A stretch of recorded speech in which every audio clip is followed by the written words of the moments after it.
The Senate will come to order. The chaplain, Dr. Barry Black, will lead the Senate in prayer.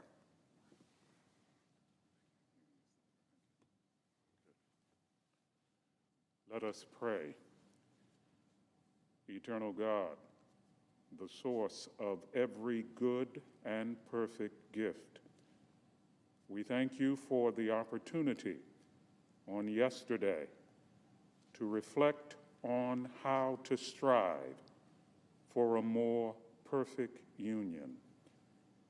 On an ominous anniversary, you provided us time to meditate on the question, where do we go from here, chaos or community?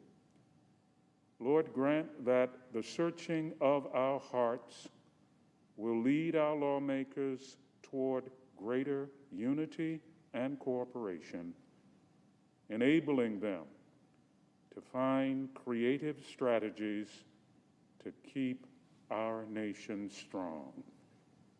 We pray in your mighty name. Amen. Amen. Please join me in reciting the Pledge of Allegiance to the flag.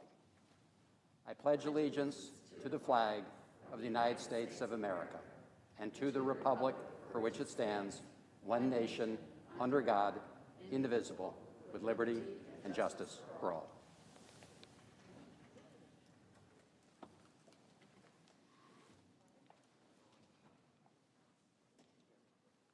The clerk will read a communication to the Senate. Washington, D.C., January 7, 2022, to the Senate. Under the provisions of Rule 1, Paragraph 3 of the Standing Rules of the Senate, I hereby appoint the Honorable Chris Van Hollen, a senator from the state of Maryland, to perform the duties of the chair. Signed, Patrick J. Leahy, President pro tempore. Under the previous order, the leadership time is reserved. Morning business is closed. Under the previous order, the Senate will proceed to executive session to resume consideration of the following nomination, which the clerk will report. Nomination, Department of Transportation, Amit Bose of New Jersey to be Administrator of the Federal Railroad Administration.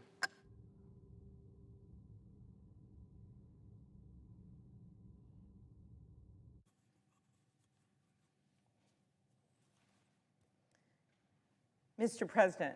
The senator from Minnesota is recognized. Mr. President, I come to the floor today to speak in support of legislation that is critical to our democracy, the Freedom to Vote Act, which I introduced this year with many senators who worked together through the summer to come up with a bill that would make a difference for our country, with input from secretaries of state across our country, election experts, in order to give the people of this country the right to vote, to protect the right to vote, and to make sure that they understood that they can vote anywhere from any zip code in a safe way. Because right now, sadly, Mr. President, that is simply not the case in many states in our country.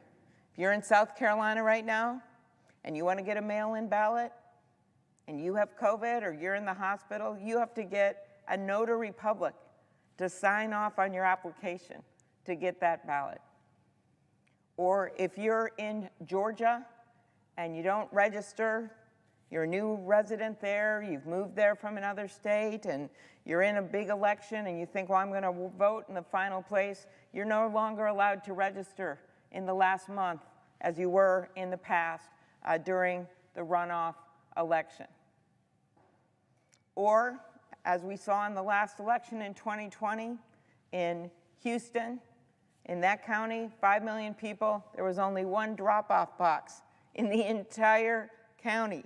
Harris County, 5 million people, only one drop-off box.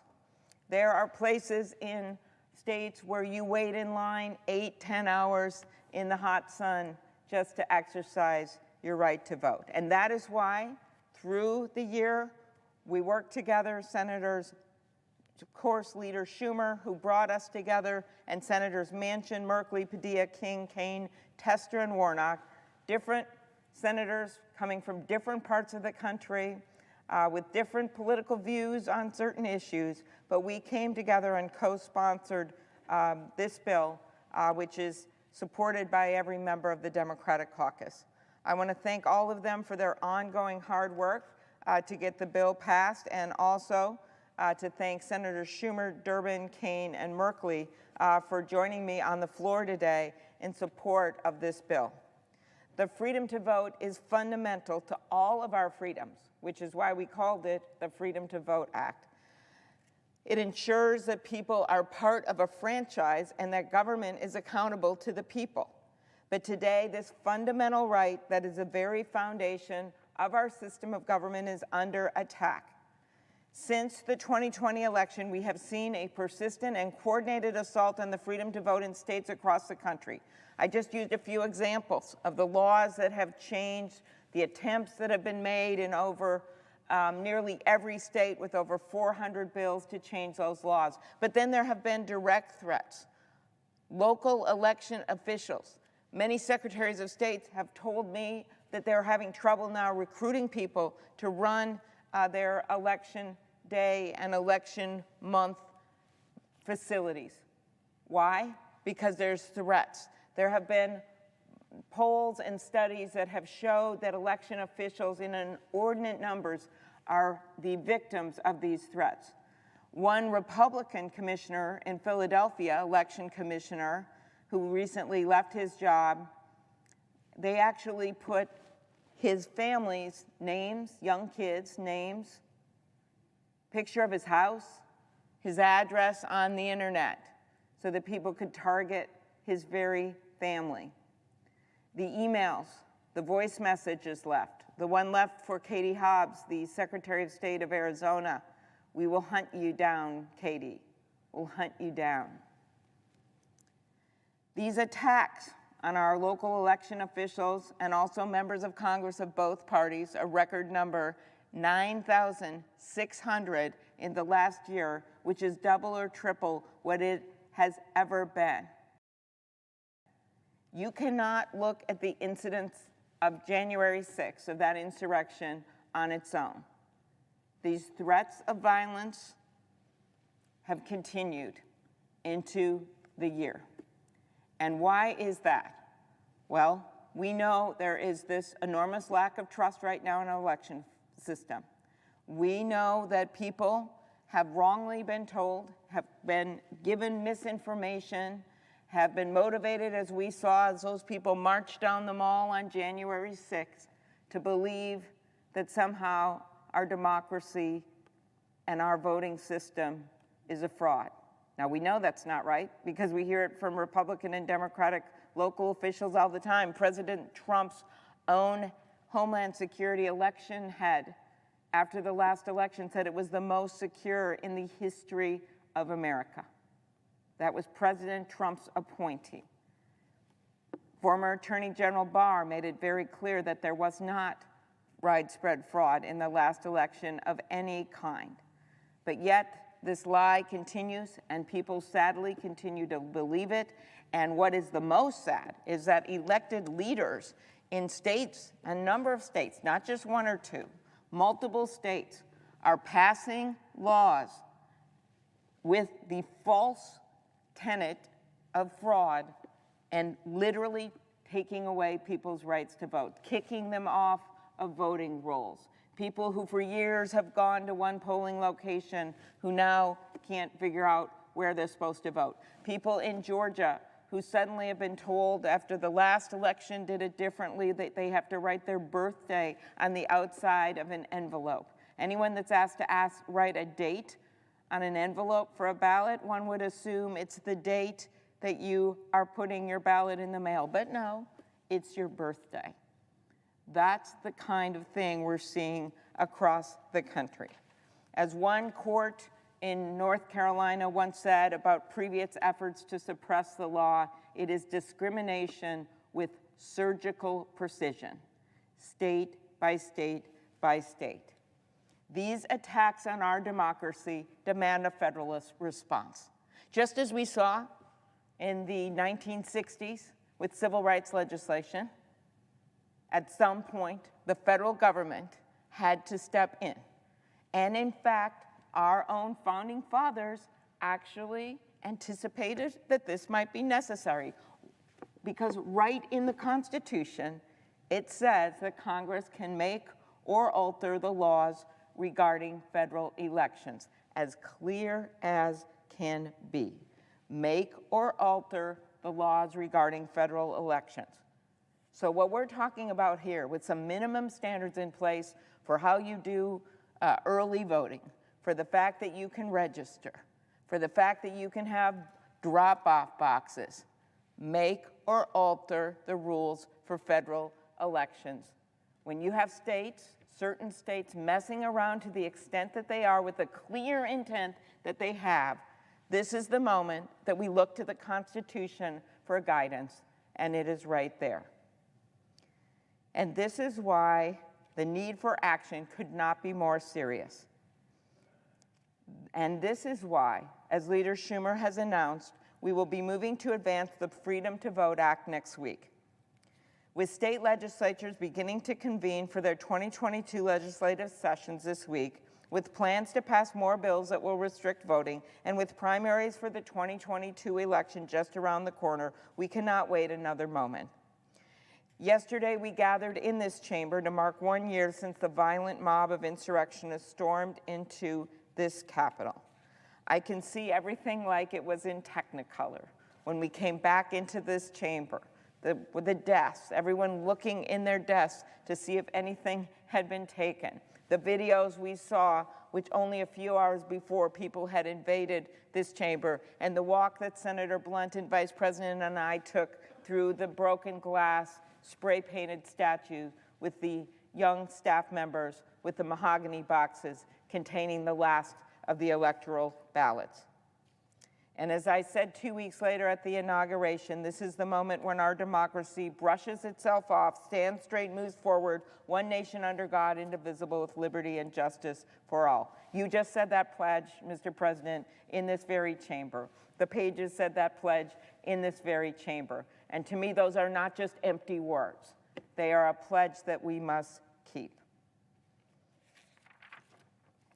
Election officials, as I note, across the country have been targeted by an overwhelming increase in the number of threats. We cannot keep that pledge for liberty and justice for all and a democracy if we can't have fair elections and literally people who are just doing their jobs, whether in this building or out in Mississippi or out in Pennsylvania or in Arizona, get threatened just for counting votes. We actually even heard from the Republican Kentucky Secretary of State recently in a hearing that Senator Blunt and I had about how difficult it is to fill those jobs. So in light of all of this, let's talk some basics about what the Freedom to Vote Act does. It strengthens protections for election workers by making it a federal crime to intimidate, threaten, or coerce election workers. It protects election officials from improper removal by partisan actors. It puts a standard in place. So you can't just throw them out because you don't like what the results were, that their votes were, that they counted. It establishes a statutory right to vote, to have their votes counted. And it protects against sham audits like the one we saw in Arizona and the ones being advanced in Wisconsin, Michigan, Texas, and Pennsylvania. It's worth noting that even though these so-called audits aren't using reliable methods, in Arizona, the sham audit actually found President Biden had a larger margin of victory, and the first rounds of finding in Texas found nothing that could have changed the outcome in the election. A few weeks ago, we gathered for the funeral for a great man who served many years in this chamber, Senator Dole. And President Biden reminded us of something he had once said when the debates in this chamber, when there were actual debates, were raging about civil rights legislation. And Bob Dole said this: "No first-class democracy can treat people like second-class citizens." No first-class democracy can treat people like second-class citizens. We are a first-class democracy. And yet, as I note, 19 states have passed 34 bills that include provisions to restrict voting, and state legislatures are looking at even more. The need for federal action is urgent.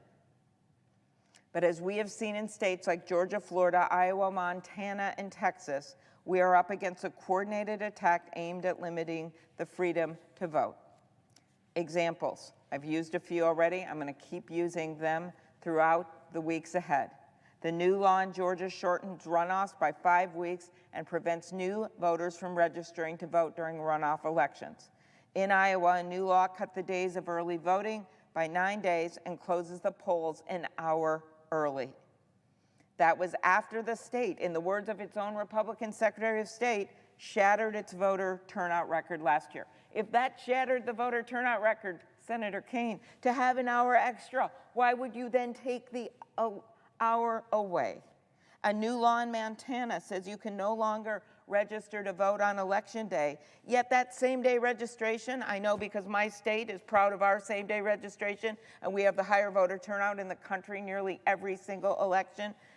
15 years that was in place in Montana. 15 years. Don't tell me it was some new thing that they weren't used to. 15 years. And as part of this coordinated national attack on voting, they took it away. In 2020, the Texas governor, as I noted, also limited counties, including Harris County, which has as many people as nearly my entire state, to that one ballot drop-off box.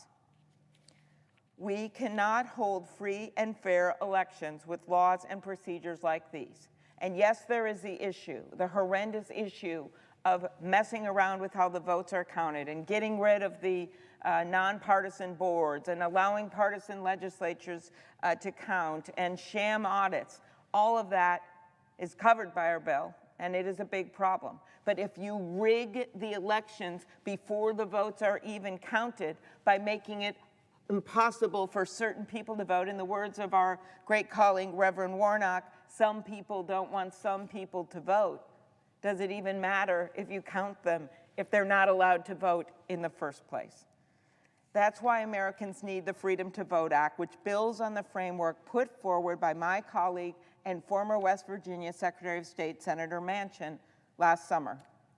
As I note, it reflected the hard work of many, many senators, including ones in this room today, the senator from Oregon, Senator Merkley, senator from Virginia, Senator Kaine. We can't just sit back and allow for 5 weeks to be cut from the Georgia runoff period, during which over 1.3 million people voted in 2021, or allow for people to be prevented from registering to vote for runoff elections when nearly 70,000 Georgians registered to vote during that time. Protecting elections against subversion also won't bring back same-day registration on Election Day in Montana unless we do the work from the beginning, on which nearly 8,200 Montanans used in 2020 to register or update their registration. That's a lot of people in Montana. It won't ensure that over 16 million registered voters in Texas have access to drop boxes. It's simply not enough to just focus on counting the votes if you want to protect things that matter to people. The best of the best is what the American people want. They want to be able to vote in the safest way possible that works for them. One poll found that 78% of Americans, including 63% of Republicans, this is from April 2021 Pew, support making early in-person voting available for at least 2 weeks before Election Day. That's exactly what this bill does.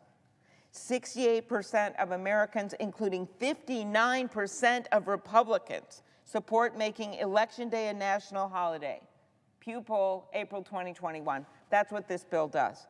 61% of Americans support automatic voter registration. Pew, April 2021. That's what this bill does for if you go in and get your driver's license, huh? Why would you have to then give, when the state has all of your information, would you have to go in and register again? So while Senate Republicans claim that this bill isn't popular, there are people in their own party, time and time again, have supported these provisions. How about, for instance, Utah, where nearly the entire state is mail-in balloting, but yet in other states, like I just mentioned in South Carolina, you can't even get your mail-in ballot without getting a notary public. That's why the Constitution says that for federal elections, that Congress can make or alter the rules regarding federal elections. For decades, we know voting rights has been a bipartisan issue. In 2006, the Voting Rights Act, I know Senator Durbin, the author of this bill, who has worked so hard on this, was reauthorized. The Voting Rights Act was reauthorized by a vote of 98-0. But right now, when we look at changes to the Voting Rights Act in response to a court case out of the Supreme Court, it's so necessary to update that bill right now. Only one Republican, Senator Murkowski of Alaska, voted to even advance that bill to allow for debate. Only one was willing to debate it. Let's be clear. When Article 1, Section 4 of the Constitution empowers Congress to make or alter rules for federal elections at any time, I believe it's in there for a reason. I don't think they just put that in there for, oh, let's just throw this in a very few words of a constitution for the greatest democracy the world has ever known. No, it was in there for a reason. This is the reason. We get to one more thing, and then I'll turn it over to my colleagues, and that is the need to look at the Senate rules for voting. So I would argue that maybe the people of this country, the hundreds of millions of the people of this country, that their voting rules might be just a little tiny more important than our voting rules in this chamber, but nevertheless, acknowledging that our voting rules have changed many, many times. Since the beginning of the Senate, the rule governing debate have changed, as I said, multiple times. Throughout history, there have been over 160 exceptions to the 60-vote cloture threshold, including nominees, reconciliation, disapproval of arms sales. Even the number of votes needed to end debate has changed. I am very interested in making this place work. I don't think people would spend all this time getting elected just to come here and stop bills from happening and then go home. But that's pretty much what's going on right now in this chamber. I look at those pages. I think about they came here to watch these grand debates in what's supposed to be the greatest deliberative body of all time. And instead, we basically have an empty room. This is the moment to protect voting rights. And yes, we acknowledge to do it because sadly we don't have the bipartisan support that we've had in the past for voting rights and for protecting people's rights. We have to do it this way. And there is nothing magical about the rules as they are now. If there were, there wouldn't be 160 exceptions and they wouldn't have been changed multiple times.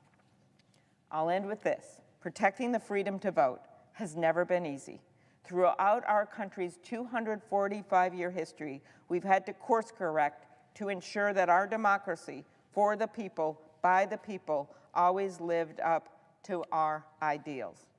Last year, when speaking in Philadelphia, President Biden called the fight to protect voting rights the test of our time.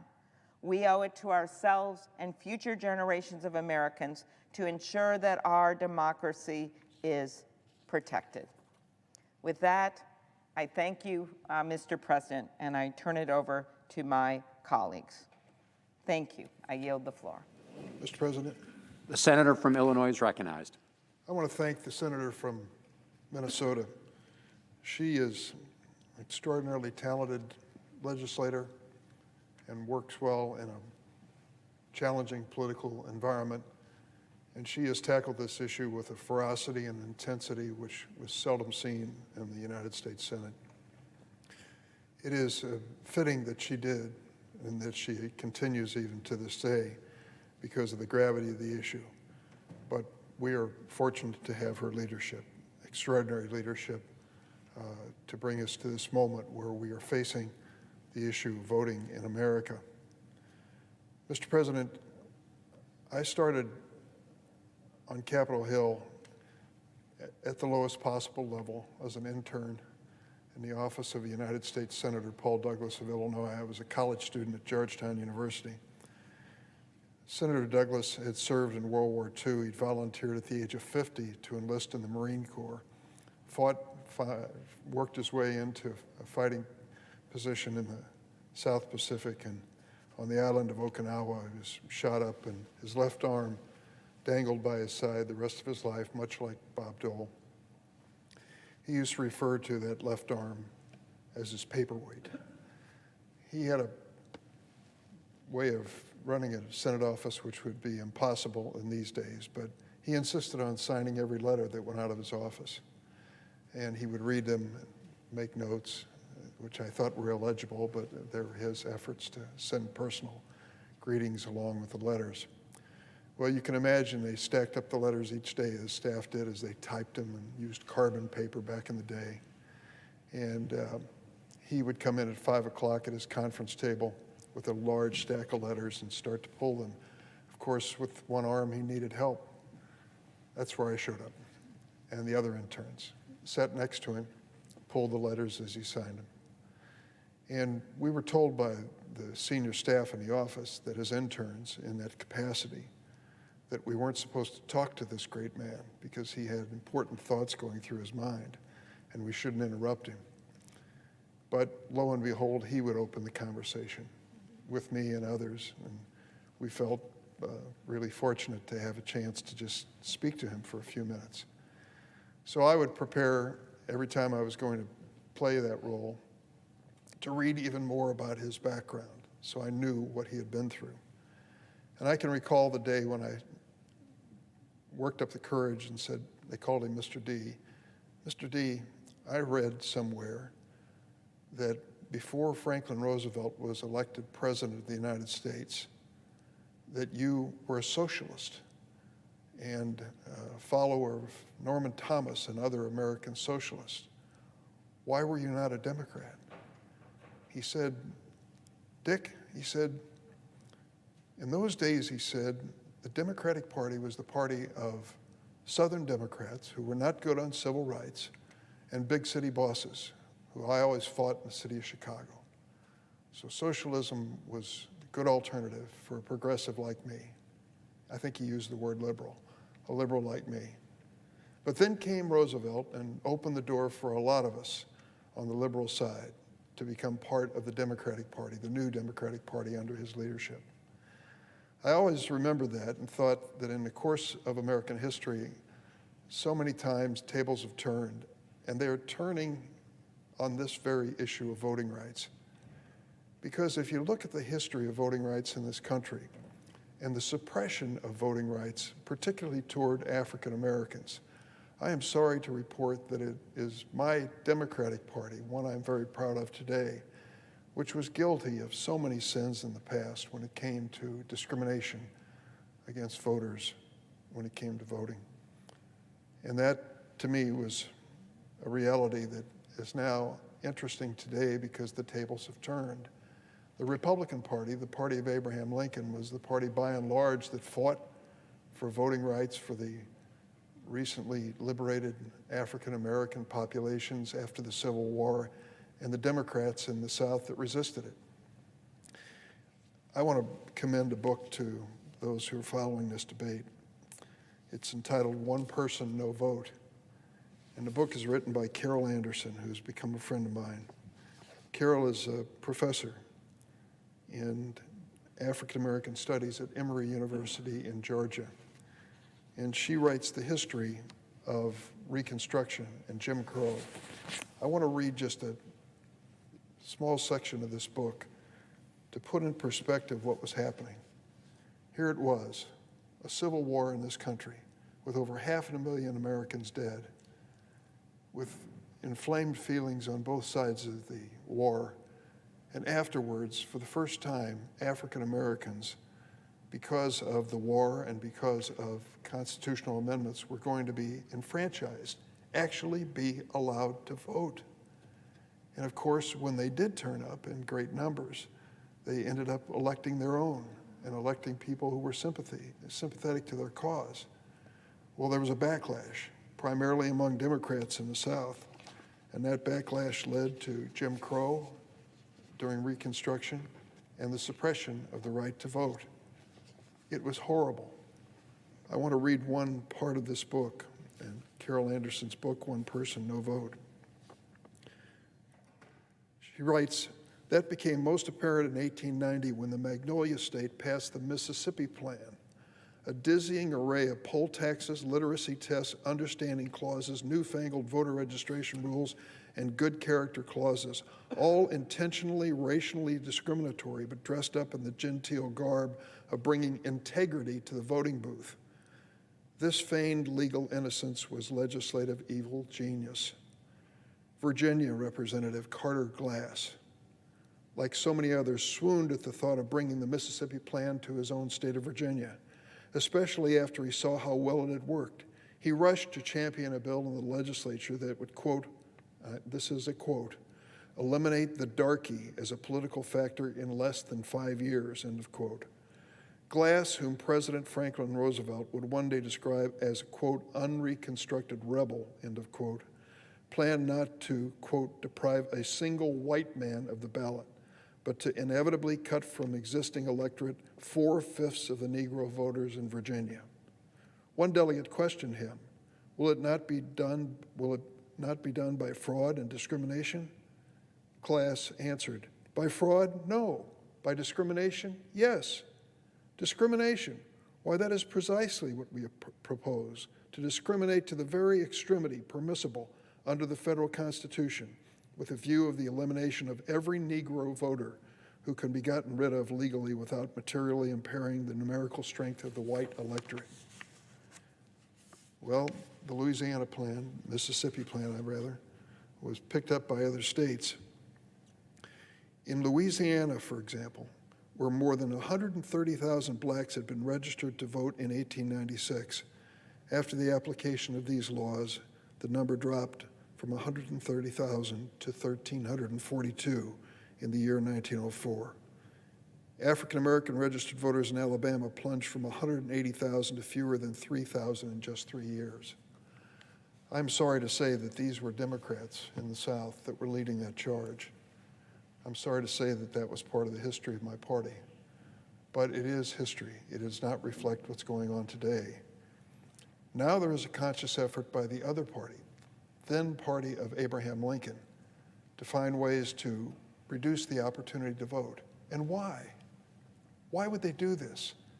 In the last presidential election in 2020, we had the largest turnout in the history of the United States, exactly what a democracy should celebrate. And instead, we find state after state dominated by Republican legislatures and governors trying to find ways to reduce opportunities to vote. Why? Why wouldn't we make it as easy as possible for every eligible American to vote? Justice Roberts, in his confirmation hearing before the Senate Judiciary Committee, I remember, he talked about voting being the right that is preservative of all other rights. It is so fundamental. You would think that we could accept the premise that if this democracy is to work, the electorate should speak, and as many as possible should participate. But today we have the opposite, an effort by 20 states or more to reduce opportunities to vote. And in reducing those opportunities, many people will be denied their chance to speak when it comes to the election. Mr. President, Congress and our nation marked the first anniversary of one of the darkest days in American history yesterday, the January 6th insurrection, the day American democracy was nearly lost.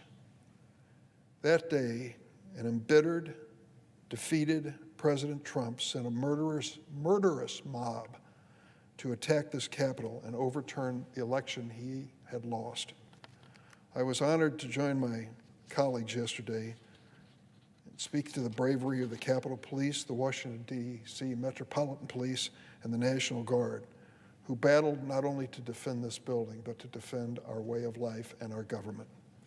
Those defenders of democracy faced down violent extremists for hours. They endured vicious attacks with fists, chemical sprays, baseball bats, flagpoles, steel bars, and other weapons. It is because of their courageous sacrifice that our democracy survived. 5 police officers who battled the mob on January 6th died over the following days and weeks and months. Most of it continued to protect us even as they heal from the wounds of that day. As these officers will tell you, January 6th was not a normal day for tourists in the Capitol, despite what Congressman Andrew Clyde, Republican of Virginia, claimed. And the threat of January 6th is not over.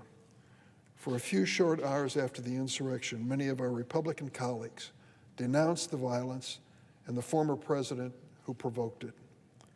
But sadly, the Republicans, lawmakers throughout America, quickly changed their tune. In a matter of days, more and more were intimidated to embrace the former president's big lie that the 2020 election somehow was not legitimate. Since January 6th, we've seen a torrent of bills introduced in Republican-controlled legislatures to restrict voting rights and undermine the integrity of our democracy.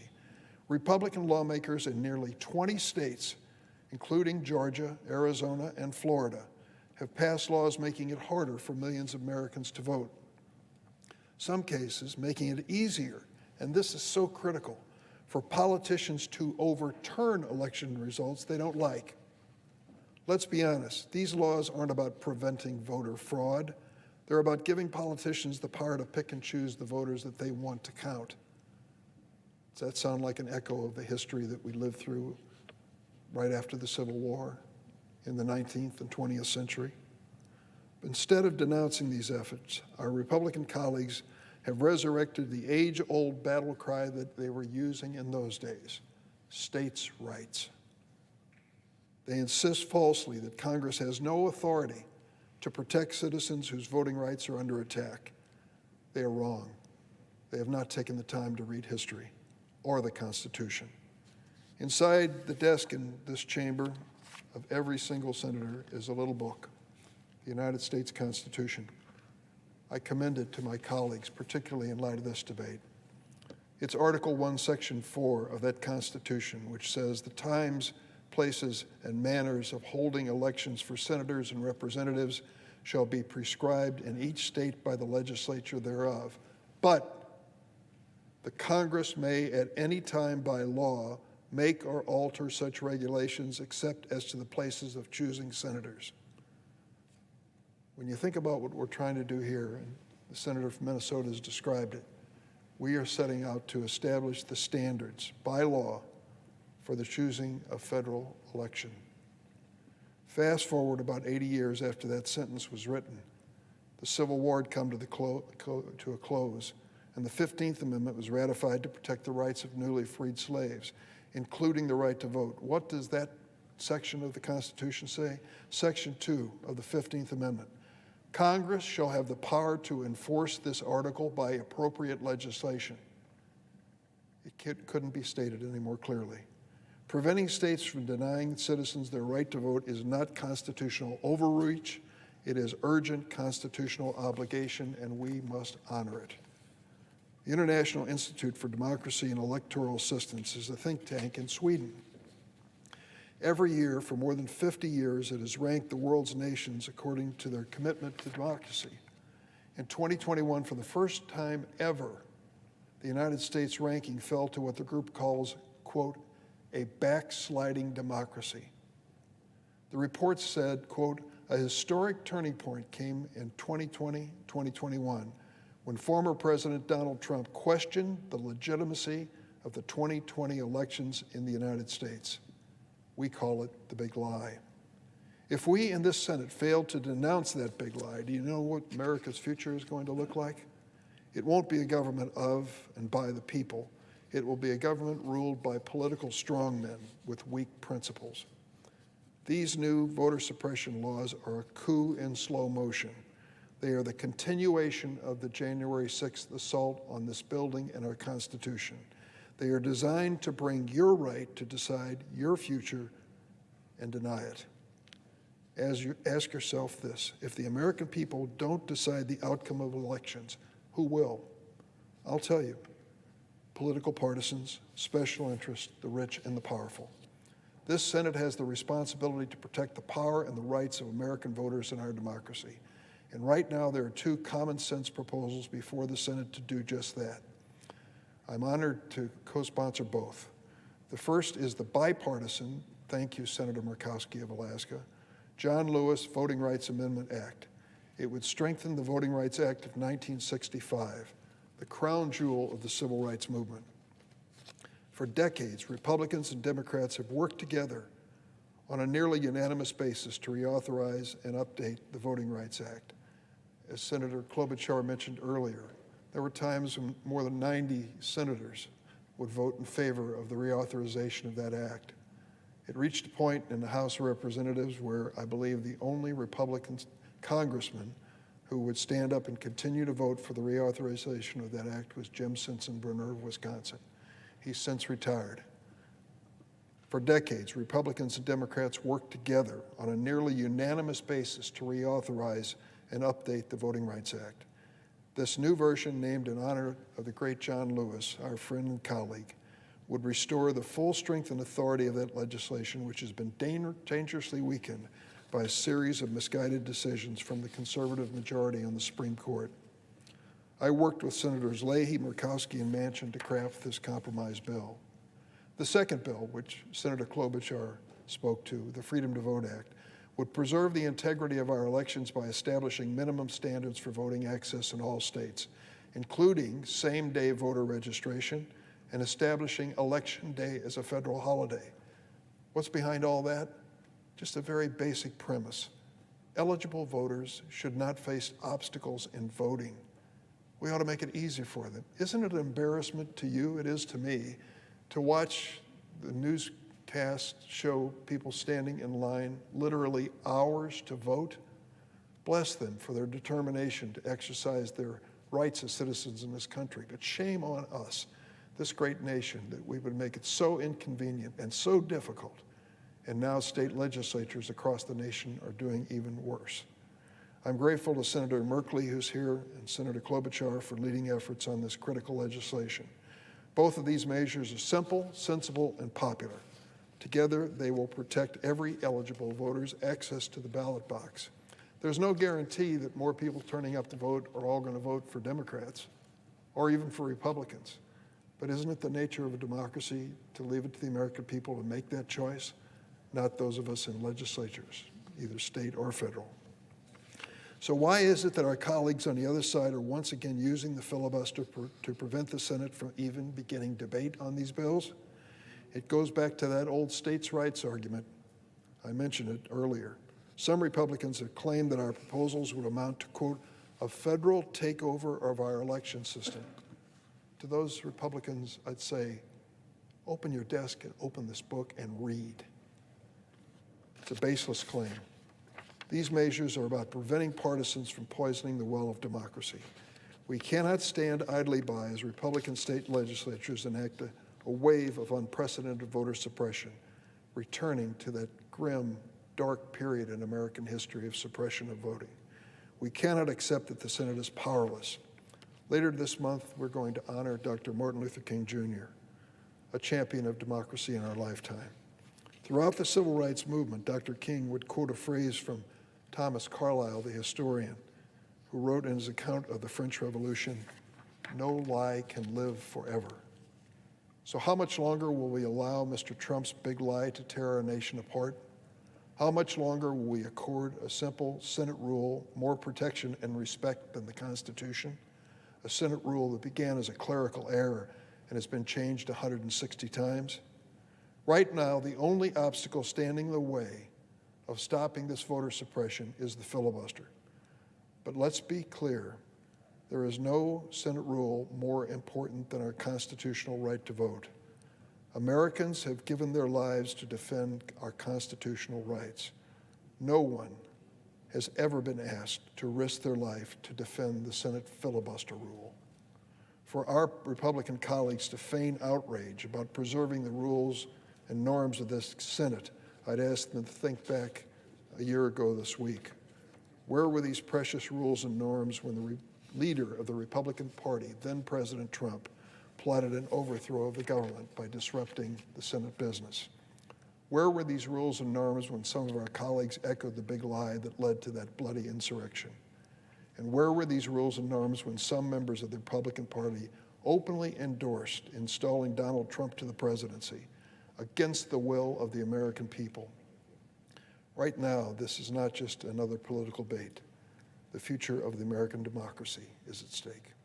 I yield the floor.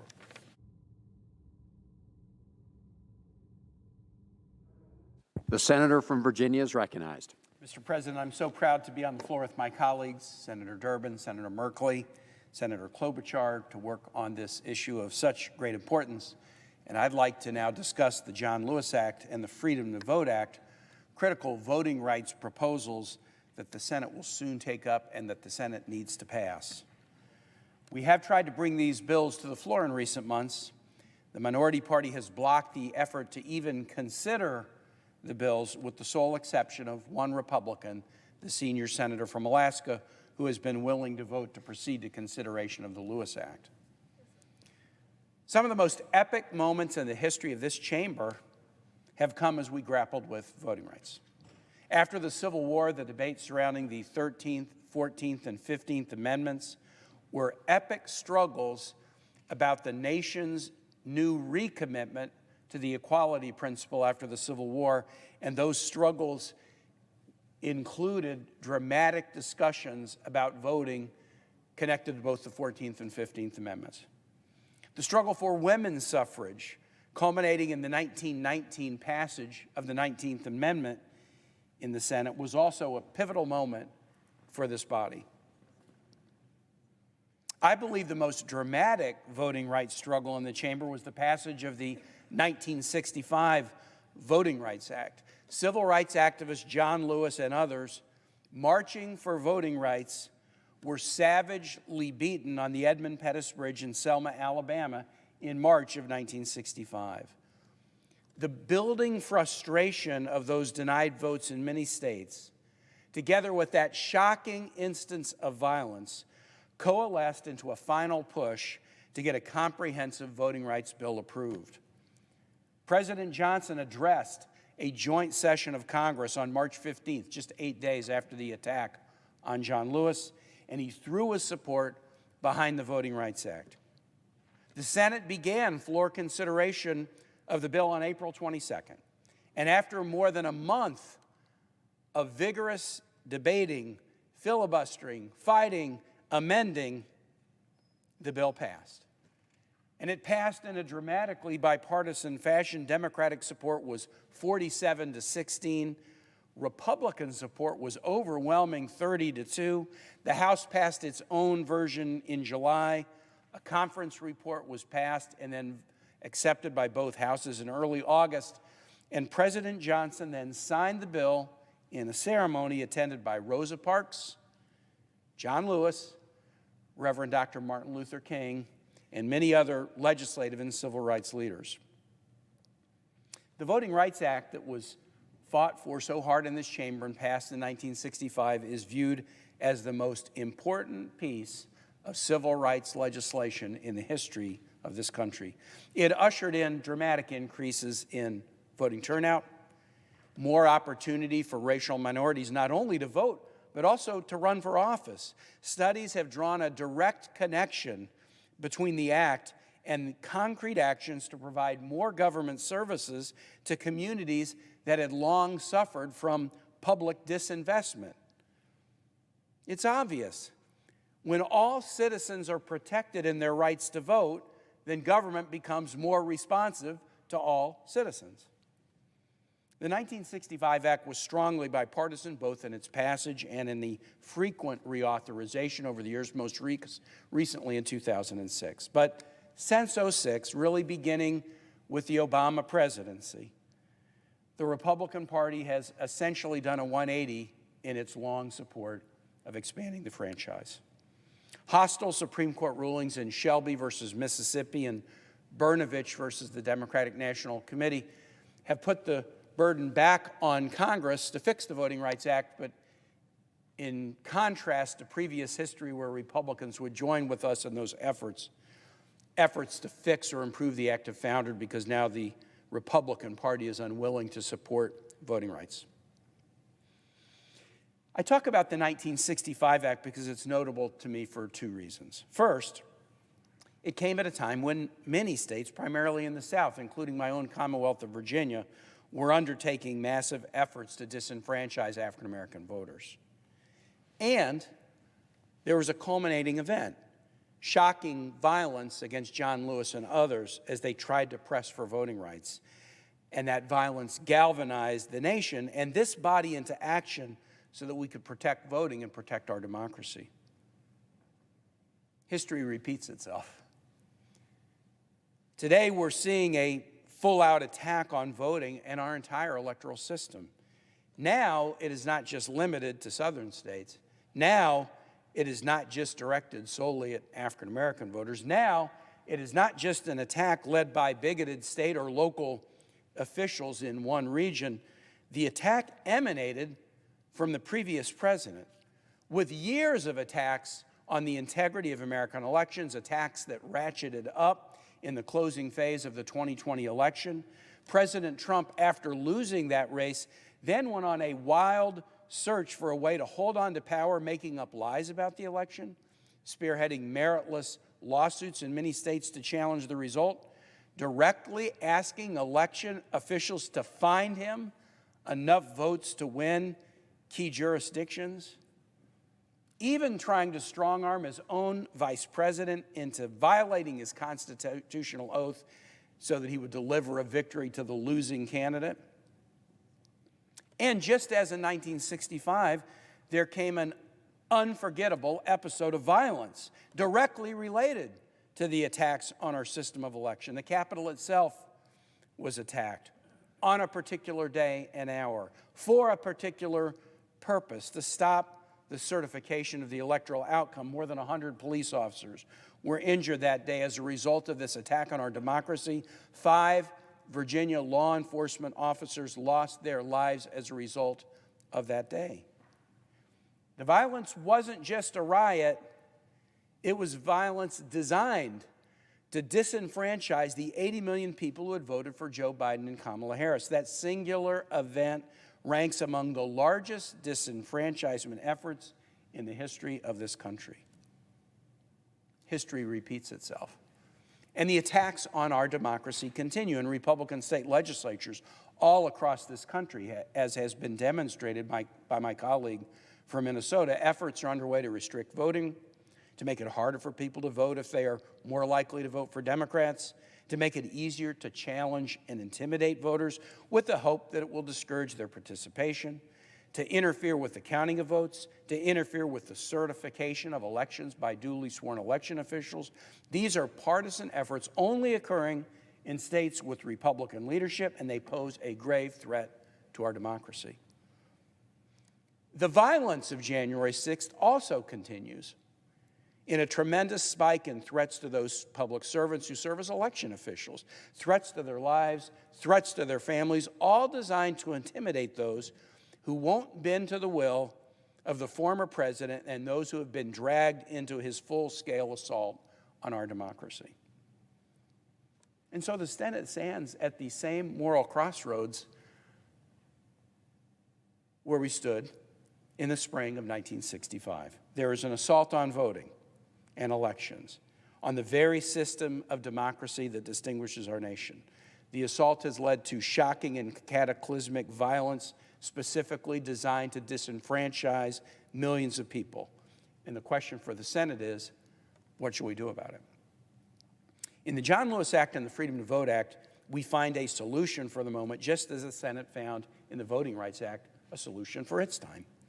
The Lewis Act restores the pre-clearance process contained in Section 5 of the Voting Rights Act by coming up with a fair process for determining which jurisdictions must seek pre-clearance of voting changes. No longer is pre-clearance limited to certain geographies or states with long histories of discriminatory electoral practice. Instead, every region and community is treated the same, subject to pre-clearance for a fixed period of years following any voting rights violation, and able to avoid pre-clearance if there have been no such violations. The Freedom to Vote Act sets minimal standards for access to the ballot in federal elections, mandates transparency in campaign contributions, requires nonpartisan redistricting for congressional seats, and provides remedies to block partisan efforts to take power away from duly sworn election officials. It's designed for the dangers of the moment and will both protect people's rights to vote and give them confidence that their vote will be counted and that an election result will be accurate and fair. It's high time we take up these bills and pass them. And the floor debate should be vigorous, with an opportunity for colleagues to make their case and offer amendments. The nation is watching us and needs to understand where every member of the body stands on this critical issue. I acknowledge one sad reality of this likely debate. Protecting voting rights is unlikely to attract Republican support as it did in 1965. I hope I'm wrong. I would be very happy to apologize for being wrong, but I've had enough conversation with my Republican colleagues, and I've watched their votes on the floor as we brought these matters up before. I think I understand what they will likely do. But even if we get no Republican support, we cannot shrink from the task. The stakes are too high, and the moment is too meaningful to allow for any evasion. And if we pass this bill, it will be good for Republicans and Democrats and independents because it's good for democracy. And as I close, I'll just bring up a recent example to show why expanding voting is not just good for one party.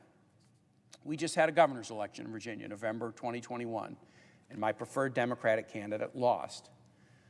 But the election, in a bigger way, was good for democracy because the turnout in the election went up by 25% over the turnout in the governor's race 4 years before. More people participated, and that's a good thing.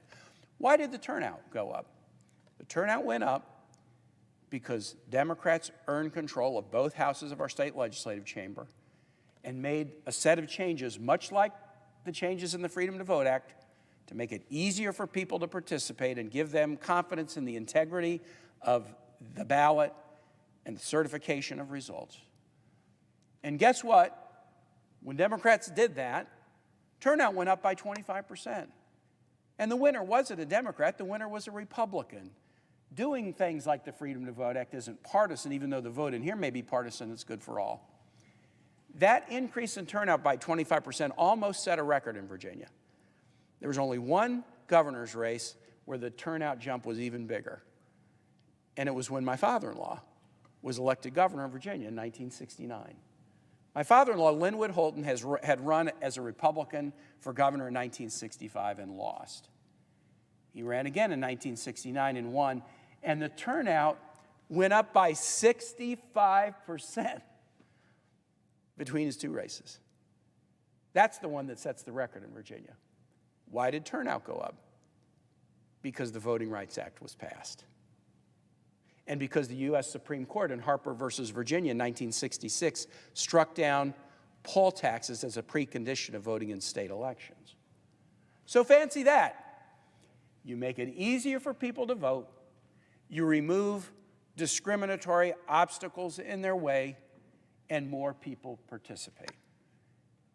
Not necessarily good for Democrats, not always good for Republicans, but always good for the health of a democracy. And that's why we need to pass these bills. Mr. President, I yield the floor.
The first section, this is on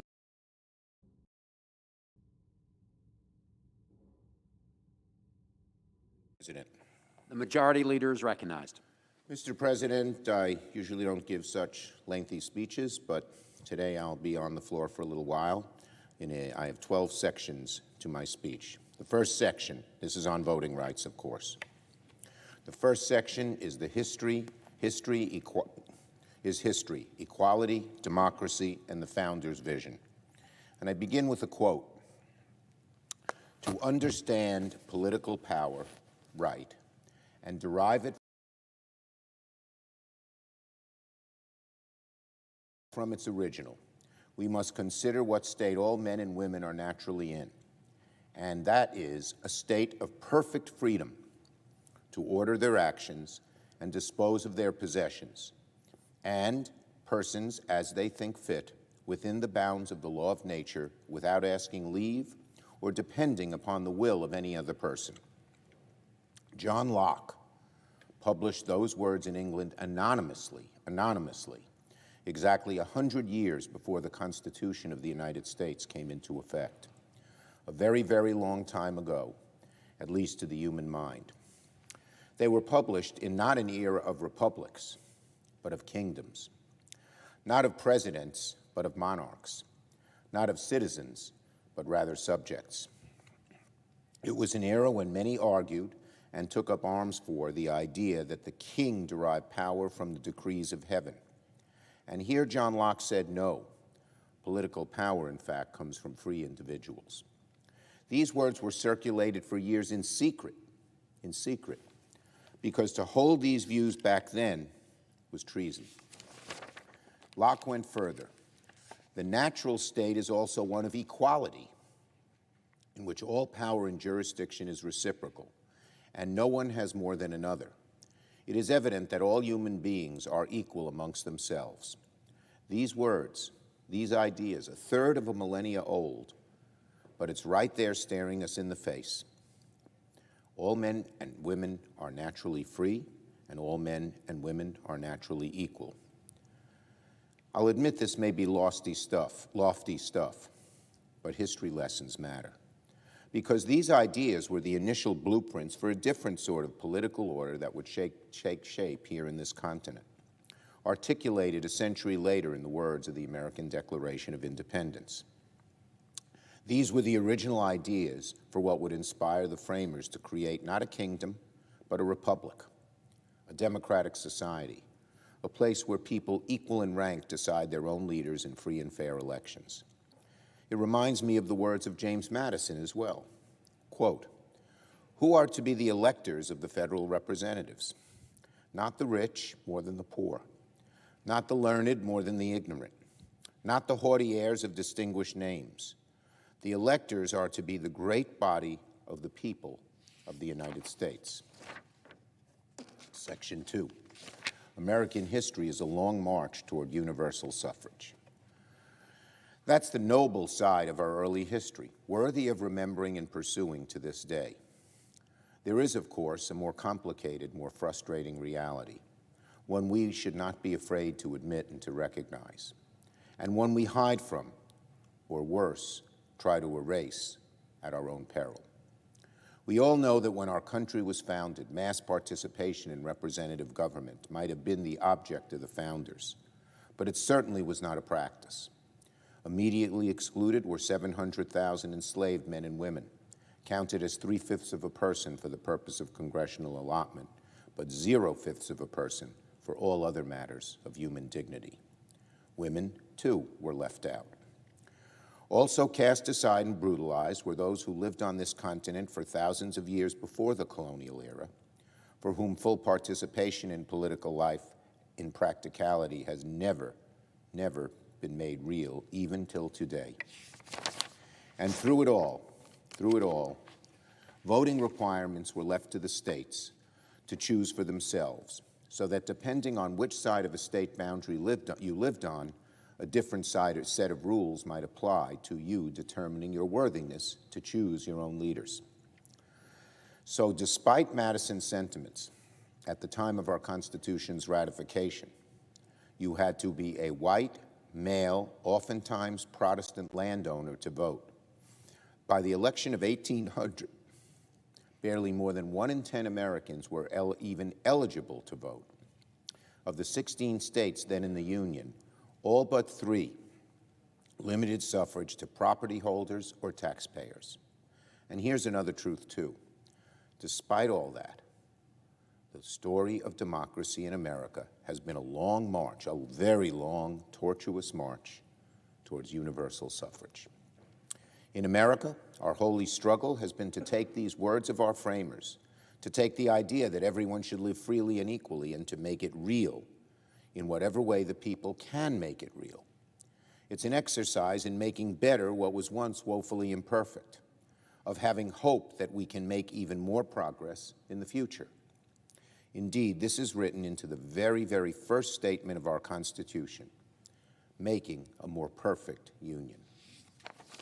So, from the get-go, generations of Americans have sought to truly establish the United States as a full democracy. We fought a bloody civil war to end slavery. Women organized and reached for the ballot. The civil rights movement brought an end to the vicious segregation of the mid-20th century. And here in Congress, yes, in this Congress, we passed the Voting Rights Act, the National Voter Registration Act, and the 14th, 15th, 19th, 23rd, 24th, and 26th Amendments to expand the franchise until there were no more boundaries. Now, we all know, unfortunately, the march has not always been linear. Throughout our nation's history, moments of significant progress have been followed by reactionary backlash. That backlash takes many forms: white supremacy, tyranny, demagoguery, fear, and political violence, and much, much more. Today, it lives on in the internet, in the dark corners of online places that deal not in truth but in conspiracies that I would call wacky or bizarre if they weren't so darn dangerous. It also lives sadly in the cascade of deranged propaganda we see emanating from certain cable news networks. Unfortunately, it seems, led by one party, compelled by the most dishonest president in history, we are entering another one of those dark periods. That is what we're talking about here today on the Senate floor. Section 3, the origins of the big lie.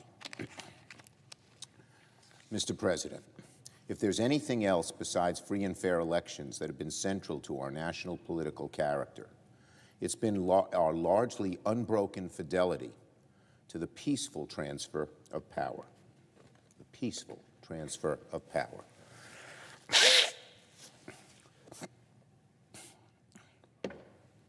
You can't talk about voting rights and free and fair elections and democracy without also presupposing that the leaders are willing to step down when their terms are over, when they've lost elections. Thankfully, our leaders have by and large honored this tradition, whether that has been in victory or in defeat. Nobody likes losing, but sometimes you have to move on. That's life. But then came Donald Trump. Like many before him, Trump ran for re-election in 2020 and lost his race. In fact, he lost to Joe Biden by 7 million votes and 74 electoral college votes. I shouldn't have to say that, but it's the truth. And sometimes the truth gets distorted around here. But rather than accept defeat, rather than follow in the noble tradition of those who came before him, Donald Trump rejected the results of the 2020 election and claimed, without a shred of evidence, without any evidence, that the election was rigged, that it was stolen, that it was a con job unlike anything we've ever seen before. He planted the seeds of that lie long before the election even happened. Yes, the big lie was born then. To this day, Section 4, the big lie is just that, a lie. It's a lie. It's not a misinterpretation. It's not one person looks at it one way, one person looks at it the other, as some of my colleagues on the other side of the aisle want us to believe. It's just a lie. To this day, there's not a shred of evidence supporting the fantasy that Donald Trump won the election, only to have it stolen from him. As a general principle, an extraordinary claim should come with extraordinary proof. We haven't seen anything close to proof in the 14 or so months since the 2020 election. On the other side of the aisle, the biggest, loudest talkers about the election being stolen have not presented any facts. It's appalling. So let's examine the record. First, Donald Trump has had plenty of chances to prove his allegations in the court of law. In virtually every instance, he has failed. Let me read an excerpt from USA Today, published last year on the day of the insurrection. Quote, "The president and his allies have filed 62 lawsuits in state and federal courts, seeking to overturn election results in states that the president lost." A little further it reads, quote, "Out of the 62 lawsuits filed challenging the presidential election, 61 have failed." 61. 62 lawsuits in a little under 2 months. And if that's not good enough for some people, let me read further from the article. Some cases were dismissed, says the article, for lack of standing, others based on the merits of the voter fraud allegations. The decisions come from both Democratic and Republican-appointed judges, including federal judges appointed by President Trump. So Trump and his allies went to court to try and make the case for voter fraud and virtually lost at every turn. Now let us move from the courts to what actually happened in the states during the 2020 elections. Across the board, state officials in states, both red and blue, and in fact states that ultimately made the difference in the election, all said the same thing. There was no voter fraud. Here's what the Republican Secretary of State in Nevada said in April of last year. The state GOP concerns, quote, "did not amount to evidentiary support for the contention that the 2020 election was plagued by widespread voter fraud." No voter fraud in Nevada. In Arizona, Secretary of State Hobbs said last year, quote, "there's an absolutely no merit to any claims of widespread voter fraud," unquote. And just this week, the election department of Maricopa County, the largest county in Arizona, headed by a Republican, released a 90-page document delivering a point-by-point refusal of claims of voter fraud. Their conclusion? The November 2020 election in Arizona was administered with integrity and the results were accurate and reliable. This has been proven throughout statutorily required accuracy tests, court tests, hand counts performed by political parties, and post-election audits. No fraud in Arizona. Let's turn to Georgia. The Secretary of State in Georgia published an op-ed in the Washington Post last year to defend his state's results. He wrote, "Georgia's voting system has never been more secure or trustworthy." They had multiple recounts in Georgia, importuned by Trump supporters. They had a hand recount. The result was the same every time. No voter fraud in Georgia. In Pennsylvania, one Pennsylvania Republican legislator said the following about his own party's efforts to conduct a so-called forensic audit. "The current attempt to discredit the 2020 election runs headlong into an unmistakable truth. Donald Trump lost Pennsylvania because Donald Trump received fewer votes." No fraud in Pennsylvania either. Wisconsin, the same story. Newsweek, quote, "GOP-aligned group finds no evidence of Wisconsin voter fraud after 10-month investigation." It reads, "A close review, including a hand count of roughly 20,000 ballots from 20 wards, uncovered no evidence of fraudulent ballots or widespread voter fraud," the report reads. "Our hand review found that the counts closely match those reported by the Wisconsin Election Commission. The review found no evidence of fraudulent ballots." And then we have Michigan, and by now, Mr. President, I expect you know how this is going to end. Last summer, the GOP, the Republican-controlled state Senate, released a much-anticipated report examining allegations of fraud within their own state. According to the Detroit News, the report's main author, Senator Ed McBroom, a Republican, said he found no evidence of widespread or systemic fraud. contradicting months of assertions from some members of his own party, including former President Donald Trump, unquote. So, Mr. President, let's just take a moment to review. No voter fraud in Nevada, none in Arizona, nor in Georgia, or Pennsylvania, or Wisconsin. No voter fraud in Michigan. So it's clear the reason Donald Trump is not in office today is because he didn't receive enough votes to win the election. It's that simple. It's indisputable. The court said so, the states say so, and the facts say so. Indeed, even Donald Trump's own administration said so. A month after the election, it was none other than former Attorney General Bill Barr himself who made clear that the president was lying to the American people. In an interview with the AP, the Associated Press, about a month after the election, here's a quote. Barr told the AP that U.S. attorneys and FBI agents have been working to follow up specific complaints and misinformation they've received. But to date, we have not seen fraud on a scale that could have affected a different outcome in the election. Bill Barr, Donald Trump's acolyte, said that. Months later, Barr said, "My suspicion all the way was that there was nothing there. It was all BS." I will note that Mr. Barr used a different word at the end of that quote, which I'm not repeating here. But this is the Attorney General, the president's acolyte, who sided with him through impeachment and issue after issue. Even he says there's no fraud. How can so many people still cling to this? Elected officials, responsible elected officials, they're doing damage, true damage to our republic. True damage. I rarely agree with the Attorney General. On this, he's on the mark. The big lie is BS. BS. So let me state once again, though it should hardly need repeating, that the 2020 election was not in dispute. Donald Trump did not have an election stolen from him. Nothing about 2020 was rigged, as he says. But today, a frightful amount of Americans still believe what Mr. Trump is saying is true.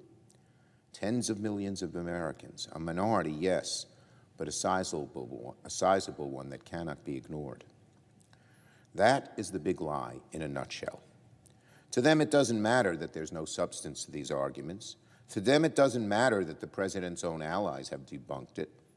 They want to believe it anyway, and believe it they do. And Donald Trump, about the most pernicious president we have ever had, not about, the most pernicious president. No president has done this. Well, he understands that. He understands from the moment the polls closed on election night, all he had to do was repeat the lie again and again and again, and it would take a life of its own. And now, Mr. President, sadly and troublingly, greatly troubling us, troubling the whole country, the big lie is poisoning our democracy, poisoning it. Conspiracy theories spreading online, cable news anchors spewing falsehoods and generating a sense of rage among their viewers. And when the courts refuse to back the former president, when the states refuse to back him, and when some of his own administration refuses to back him, he was left with one last-ditch effort to hold on to power, to get the vice president to reject the results of January 6th. By now, we all know about the dreaded tweet he posted in December of 2020. Big protest in D.C. on January 6th. Be there. Will be wild.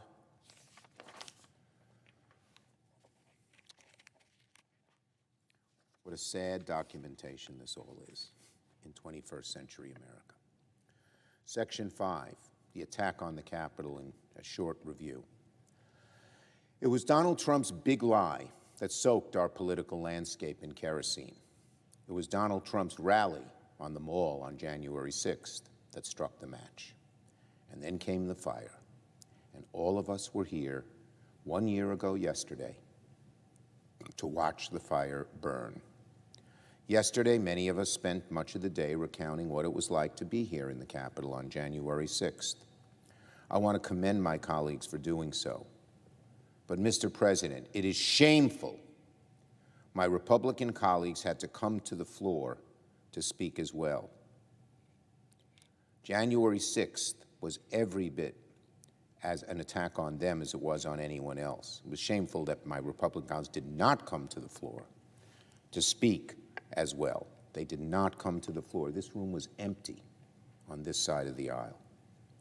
January 6th was every bit an attack on them as it was on anyone else. All of us suffer when democracy is assaulted. This is not a party matter. So I want to thank my colleagues who did come to the floor yesterday, and to everyone across the Capitol who shared their stories yesterday. Many of these stories are painful to visit, but they radiate with the light of truth, and I applaud them all. Of course, we also pay tribute to all those who put themselves in harm's way to protect us and protect this building: our Capitol Police, our D.C. Metro Police, our National Guard. They were outnumbered, unprepared, and largely left on their own, but they held the line. And when rioters cleared out of the building, another wave of heroes came in. The men and women who work as the maintenance staff, as technicians, they came in into the night without complaint and brought the Capitol back to life so that we were able to continue to count the votes and not let this insurrectionist mob stop American democracy from proceeding forward.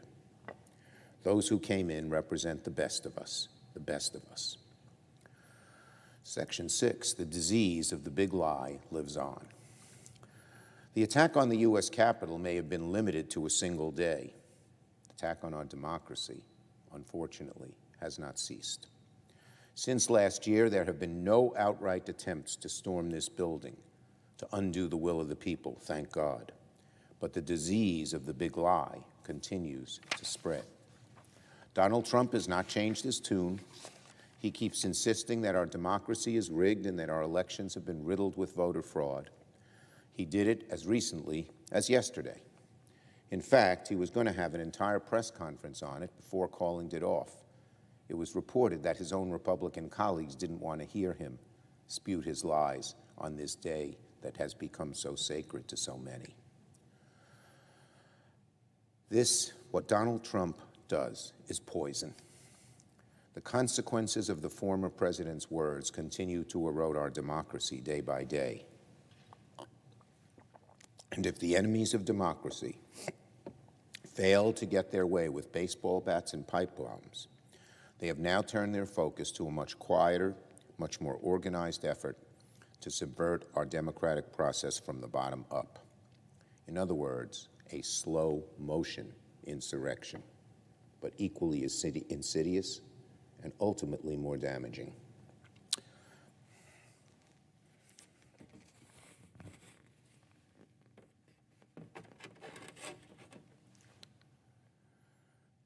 Slow motion insurrection.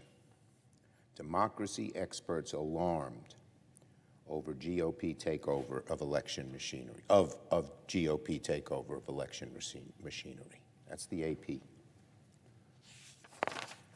I want to read the following from the AP. In the weeks leading up to the deadly insurrection at the U.S. Capitol on January 6th, a handful of Americans, well-known politicians, obscure local bureaucrats, stood up to block then-President Trump's unprecedented attempt to overturn a free and fair vote of the American people. But in the year since, Trump-aligned Republicans have worked to clear the path for the next time. The article continues. In battleground states, that's the headline here, in battleground states and beyond, Republicans are taking hold of the once overlooked machinery of elections. While the effort is incomplete and uneven, outside experts on democracy and Democrats are sending a list of evidence. Candidates who deny Trump loss are running for offices that could have a key role in the election of the next president of 2024. The efforts are poised to fuel disinformation and anger about the 2020 results for years to come. This, Mr. President, is the heart of the matter of why we are here today. The insurrection that occurred a year ago yesterday is still going on. It may be slow motion, but in all likelihood, if we do nothing about it, far more damaging to this republic than even the insurrectionists were on the 6th.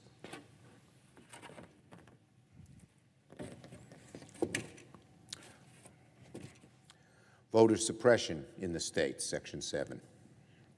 It merits repeating again. 2020 was the safest election we've had in a long time. A record number of Americans cast a ballot that year, over 159 million people. As I've said already, there have been no indications that the result was anything less than free, fair, and accurate. But despite the fact that the 2020 election was free, fair, and accurate, in the year following the 2020 election, at least 19 Republican-led legislatures suddenly decided to rewrite the rules that govern the way people vote in their respective states. At least 33 new laws have been passed across the country that will, as I will explain in a moment, have the effect of making it harder to vote, harder to register to vote, and worst of all, potentially empower partisans to arbitrate outcomes of future elections instead of nonpartisan election workers. Hundreds more such laws were proposed, and they may very well get enacted in the near future, particularly if we don't act. Now, the Republican leader has pointed repeatedly to the 2020 election as proof that there was no effort to suppress the vote. This is nothing but a sleight of hand from the Republican leader. He ignores that the problem today is not about what happened during the 2020 election, it's what happened after. So, Leader McConnell, when you say there was no problem in 2020, then why do we need to change it? And why do you ignore all the changes that are occurring after 2020? It's sophistry. Let me say one more time. This is amazing. The Republican leader has argued that the 2020 election is proof there's no effort to suppress the vote in America. But it's not what happened during 2020 that we're arguing, although Donald Trump calls 2020 the big lie. McConnell here is contradicting him, although he never does it directly for many different non-admirable reasons. So, any objective observer will admit that different rules had made it harder to people to vote. But it's the great danger in but the danger is not then. It's what the states have done after the 2020 election, even though some states tried to do it before. We need to be clear. The timing, the sheer volume, and the nature of these new election laws is not an innocent coincidence. It didn't just happen springing up in each state on its own. No. Over the course of the year, we've kept hearing the same justification for many of these laws. State Republicans said we need to preserve, quote, election integrity, over and over again. They said we need to safeguard against voter fraud. But, Mr. President, take a look at the actual policies that are now law and tell me if you think they have anything to do with election integrity. Reducing polling hours and polling places within a state, that's now the law in Iowa, Montana, and Texas.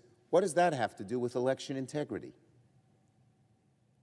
Limiting the number, location, or availability of absentee ballot drop boxes, now the law in Georgia, Iowa, Indiana, and Florida.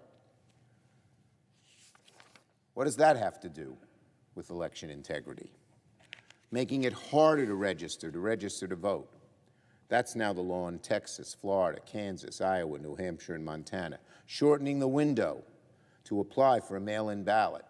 Now the law in Alabama, Arkansas, Georgia, Iowa, and Kentucky. And risking the use of risky or potentially faulty voter purges. Now the law in Arizona, Iowa, Kentucky, Louisiana, Texas, Utah, New Hampshire. Increasing barriers for voters with disabilities. That's now the law in Alabama, Iowa, and Texas, which passed not one but two laws which will have that effect. Telling disabled people it's going to be harder for you to vote. What does that have to do with election integrity? Here's an especially egregious one, limiting early voting days or hours. Georgia, Iowa, Texas. And of course, as many have condemned for months, criminalizing giving food and water to voters waiting in line to vote. That's now the law in Georgia and Florida. When Republicans say it's a crime to give voters some food or water in line, Do they think they're preventing fraud by denying people a snack?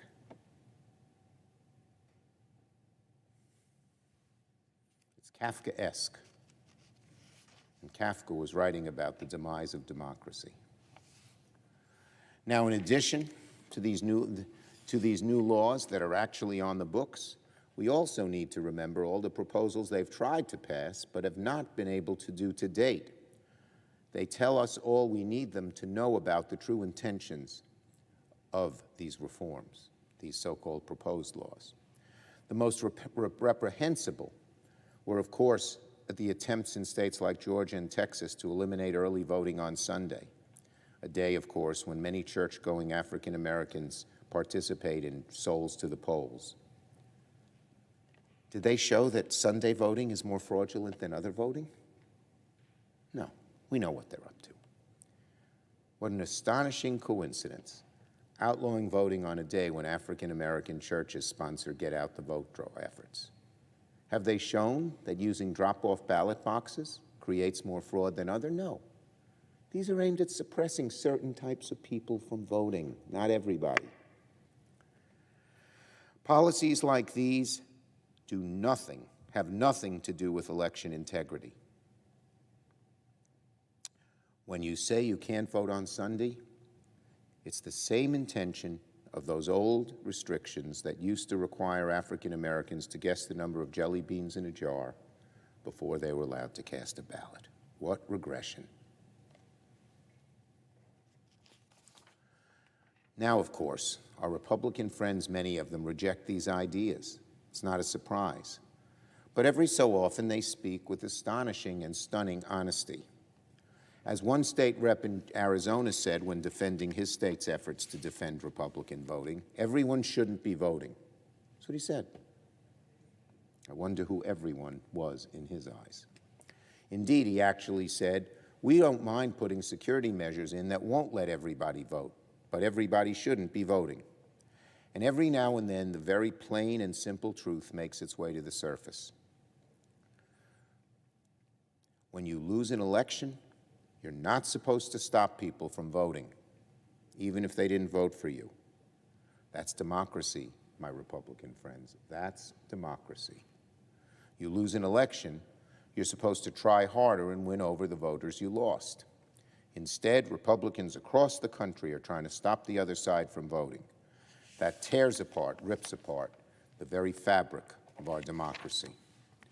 So let's be abundantly clear. These anti-voter laws are on the books today only because their authors cited the big lie and are trying to succeed when the insurrection failed. A slow-motion insurrection. That's all it is. Equally, if not more damaging to our republic. Section 9, election subversion. Disenfranchising millions of Americans is bad enough, but there's actually another more sinister component to these laws. Because Republicans aren't just trying to suppress the vote, they're trying to subvert the vote. They're trying to subvert the very machinery of the democratic process itself. It's not enough that they make it harder for people to vote. They're making it more likely that those who do vote could see, God forbid, their ballots called into question, subject to unwarranted and dangerous scrutiny, and maybe get thrown out entirely.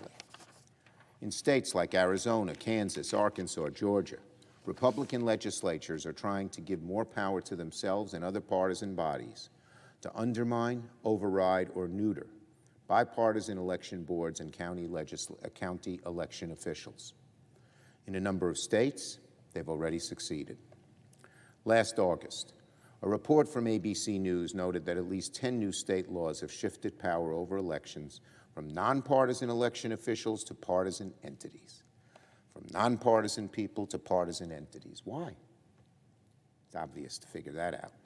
Here's what ABC News said. Among the dozens of election reform laws challenging rules regarding how voters cast ballots, several have also diminished secretaries of state's authority over elections or shifted aspects of election administration to highly partisan bodies, such as state legislators themselves or uneven bipartisan election boards. A separate report from Protect Democracy, a nonprofit founded by former White House and DOJ officials, warned last summer many state legislators are pursuing a strategy to politicize, criminalize, and interfere in an election administration. Their course of action threatens the foundations of fair, professional, and nonpartisan elections. Let's go through some of the examples. In Arizona, ABC News reported last August, under a new law passed by the Republican legislature, the Democratic Secretary of State, Katie Hobbs, can no longer represent the state in lawsuits defending its election code. The power now lies exclusively with the Republican Attorney General, but only through January 2nd, 2023, when, coincidentally, Hobbs' term ends. That's now the law in Arizona. In Georgia, Secretary of State Brad Raffensperger has now been effectively fired from the state election board, months after refusing to go along with President Trump's request to, quote, find enough votes to secure him a win. Appalling, my Republican friends. Donald Trump calls up and asks the Secretary of State of his own party to find enough votes. He gets fired. And they're all defending him or shrugging their shoulders or putting their heads in the sand. I've never seen anything quite like this.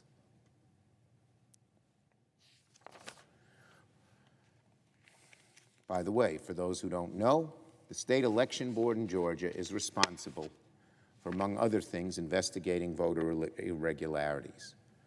Amazing, just amazing.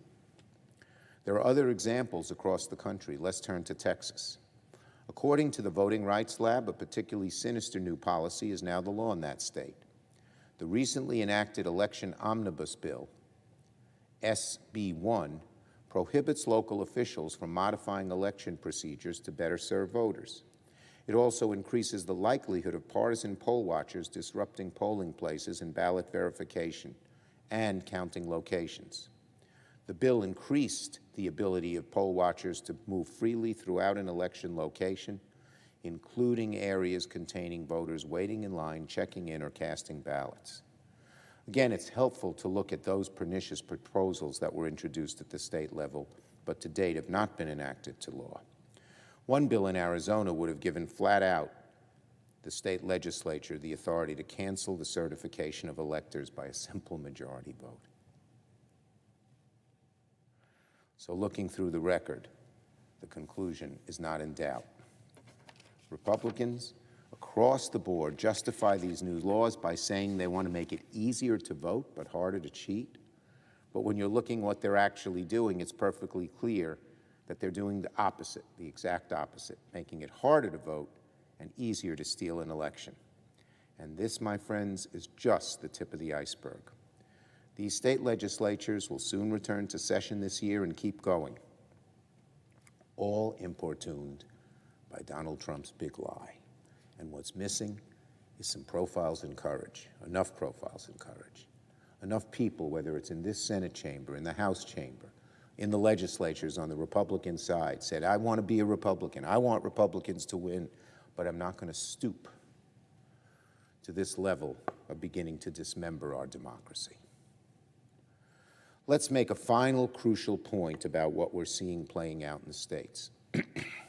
Everything I just described at the state level is being done on a partisan basis. This is a Republican con job with zero efforts being made to get any input from Democrats.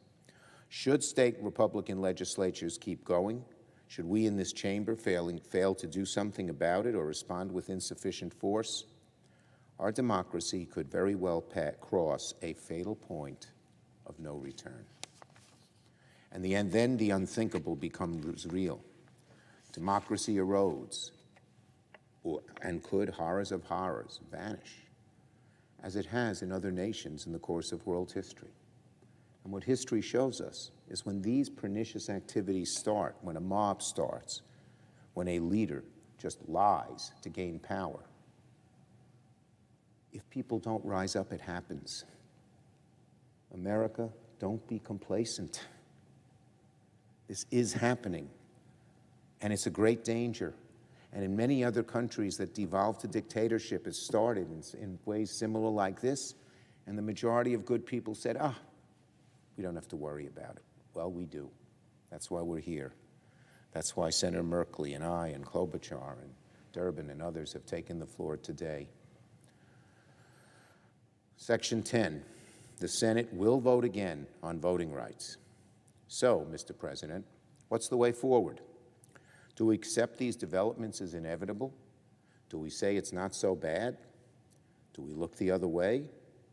Do we tell ourselves this dark cloud will pass and the disease of the big lie is going to just cure itself? We can't. The risk is too great. What we must do is remember the words of our great friend, John Lewis, who shortly before his death said, "When you see something that is not right, you must say something. You must do something. Democracy is not a state, it's an act, and each generation must do its part to help build what we call the beloved community." Well, right now, the Senate is being called to take action. So as soon as next week, we intend to bring up legislation back to the floor of this chamber to protect our democracy and shore up the right to vote. Everyone in this chamber will once again have the opportunity to go on record. Will Republicans join Democrats in a bipartisan manner to move forward on defending democracy? As soon as next week, they will be called on to give us an answer, and they know the eyes of history are watching. Maybe the few ideologues don't, but most of them do. Most of them do. And next week, our Republican friends will be called to give us an answer. If there is any fight that this body should know how to win, it's protecting our democracy, it's strengthening our right to vote. Throughout this chamber's history, in the aftermath of the Civil War, during the 60s, throughout the second half of the 20th century, passing voting rights legislation has been one of the Senate's crowning achievements. And now, in this moment of peril for democracy, the Senate now needs to work to pass the Freedom to Vote Act. We need to work to pass the John Lewis Voting Rights Advancement Act. We must get both done so we can send these bills to President Biden's desk and they be signed into law, preventing, undoing the pernicious activities that I have documented in the past hour. For months, we've tried to get our Republican colleagues to join us. After all, voting rights should not be partisan. It hasn't been in the past. It's been supported by Ronald Reagan, George H.W. Bush, Judge George W. Bush, hardly big liberals, hardly Democratic sympathizers. Oh, no. Now, we've tried to continue in that bipartisan spirit. We've tried no less than 4 times to begin a simple debate here on the floor about this matter. We've lobbied our Republican friends privately. We've gone through regular order. We've attempted to debate them on the floor. We have presented reasonable, common-sense proposals in June, August, October, and November. Each time, I personally promised my Republican colleagues and my Democratic colleagues, particularly the two who have some doubts, that they would have ample opportunities to voice their concerns, offer germane amendments, and make changes to our proposals. At no point did we ever ask our Republican friends to vote for our legislation. We've simply been asking them to begin debating, just as the Senate was intended to do. Off the floor, we've held public hearings, group discussions with senators, and one-on-one meetings with the other side to try to win some support. Senators Manchin and Kaine and Tester and King and Durbin and Klobuchar and Leahy and many more have all met with Republicans to initiate a dialogue.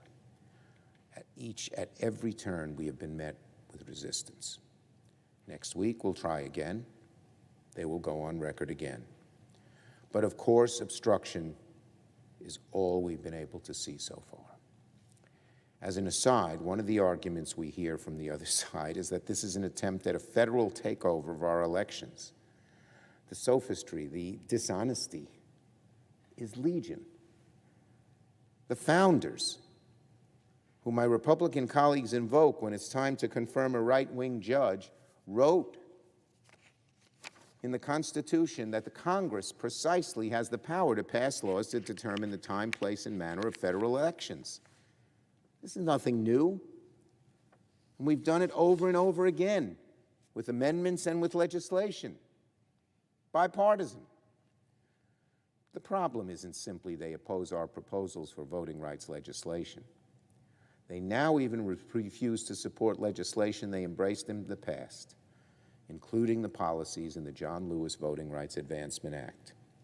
Remember, the Voting Rights Act was reauthorized 5 times through its history, including by Presidents Nixon, Reagan, and Bush.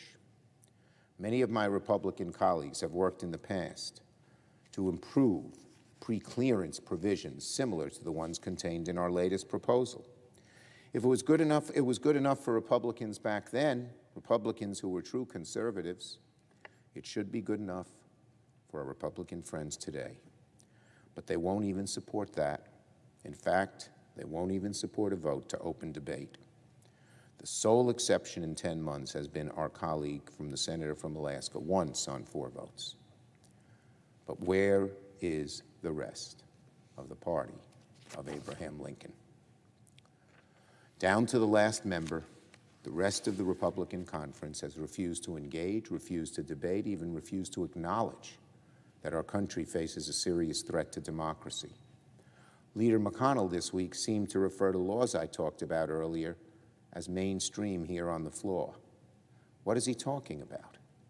Maybe they're mainstream in failed democracies, but his proposals are unacceptable in the United States. So it is clear that the modern Republican Party has turned its back on protecting voting rights. The party of Lincoln is increasingly becoming the party of the big lie, not just Donald Trump, but just about everybody here, with a rare exception. Section 11, restore the Senate. So, Mr. President, the Senate's better than this. A simple look at our history shows we're better than this. The same institution that passed civil rights legislation, the New Deal, the Great Society, and the Bills of Reconstruction, but should be more than capable of defending democracy in the modern era. But today, the partisanship, the big lie, the looming specter of Donald Trump and his vindictiveness, his dishonesty, is a shadow that's cast over this entire chamber and leads to the gridlock we have. This chamber is not capable of functioning when one side's strategy for legislation is inflexible, total, unthinking, unwilling to admit fact, and actually making up lies to buttress the big lie, such as federal government shouldn't be involved in how federal offices are voted for. The Senate is no longer a cooling saucer. It's a deep freezer.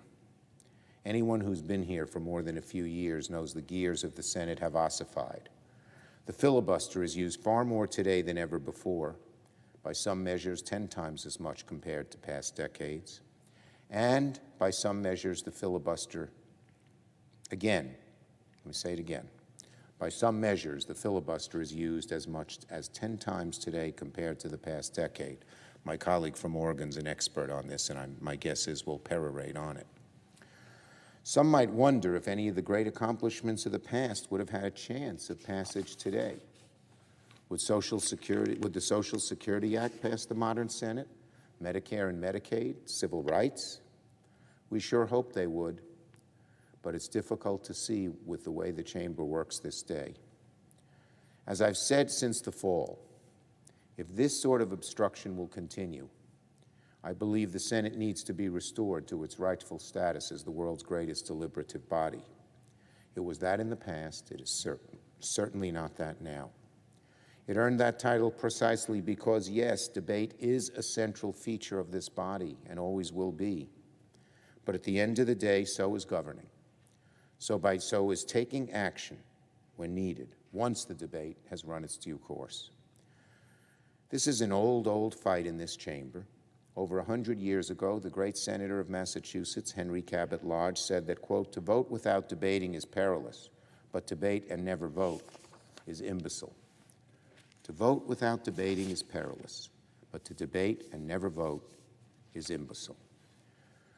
We should heed those words today, and Democrats are currently exploring the paths we have available to restore the Senate so it does what the framers intended: debate, deliberate, compromise, amend, and vote.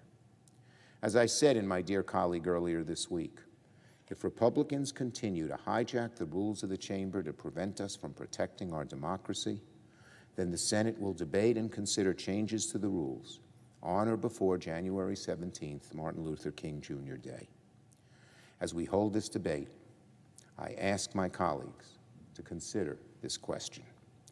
If the right to vote is the cornerstone of our democracy, then how can Democrats permit a situation in which Republicans can pass voter suppression laws at the state level with only a simple majority vote, but not allow the United States Senate to do the same? This asymmetry cannot hold. If Senate Republicans continue to abuse the filibuster to prevent this body from acting, then I would plead with the Senate, particularly my colleagues on this side of the aisle, to adapt. And we must adapt for the sake of our democracy so we can pass the legislation I talked about earlier.